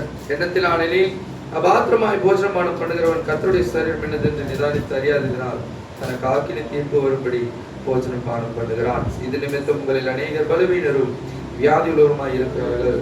அநேகர் நித்திரையும் அடைந்திருக்கிறார்கள். அநேகர் மரித்திருக்கிறார்கள். நம்மை நாமே நிதானித்து அறிந்தால் நாம் நியாயத்திற்கப்படும். நாம் நியாயத்திற்கப்படும் உலகத்தோடு ஆக்கினைக்குள்ளாக தீர்க்காதபடிக்கு கர்த்தராலே சிக்ஷிக்கப்படுவோம். ஆகையால் என் சகோதரிகளே நீங்கள் போஜனம் பானம் பண்ண கூடி வரும்போது ஒருவருக்காக ஒருவர் காத்திருங்கள் என்ற மகத்தான வேத வாக்கியம் நமக்கு வழிவரை சொல்கிற சகோதரனே, இந்த வேளையிலே நாம் நமக்காக உடைக்கப்பட்ட தேவனின் சரீரத்தின் மாதிரியாக அப்பத்தை நாம் புசிக்க வந்திருக்கிறோம். அந்த மகத்தான இயேசுவின் சரீரம் நமக்காக பலியாக கொடுக்கப்படவில்லை என்றால் நமக்கு அப்படியாக நமக்கு கிருபையும் நம்முடைய நித்திய ஜீவனும் நாம் பெற்றுக்கொண்டிருக்க முடியாது. அவர் சிலுவையில் அறையப்பட்டு அவருடைய சரீரமானது அப்படியாக வெட்டப்பட்டு நம்முடைய பாவங்களுக்காக நம்முடைய ஆக்கினை தீர்ப்பை அவர் ஏற்றுக்கொண்டு நம்மை விடுதலை ஆக்கினார். சகோதர சகோதரி, இந்த வேளையிலே அந்த மகத்தான தேவனுக்காக நாம் ஒரு விசையை நம்மை நாமே அர்ப்பணிப்போம். நாம் ஒன்றாக கூடி வரும்போது வேதம் இப்படியாக சொல்லுது, ஒருவருக்காக ஒருவர் காத்திருக்க, ஒருவருக்காக ஒருவர் காத்திருக்கும் போது அப்படியாக தேவன் அங்கே இடைப்பட போதுமான நேரம் நமக்கு கிடைக்கும். நாம் அப்படியாக ஜெபித்துக் கொண்டிருக்கும் போது நாம் இந்த அப்பத்திற்குள்ளாக கூட விற்கும்படியாக கடந்து செல்வோம்.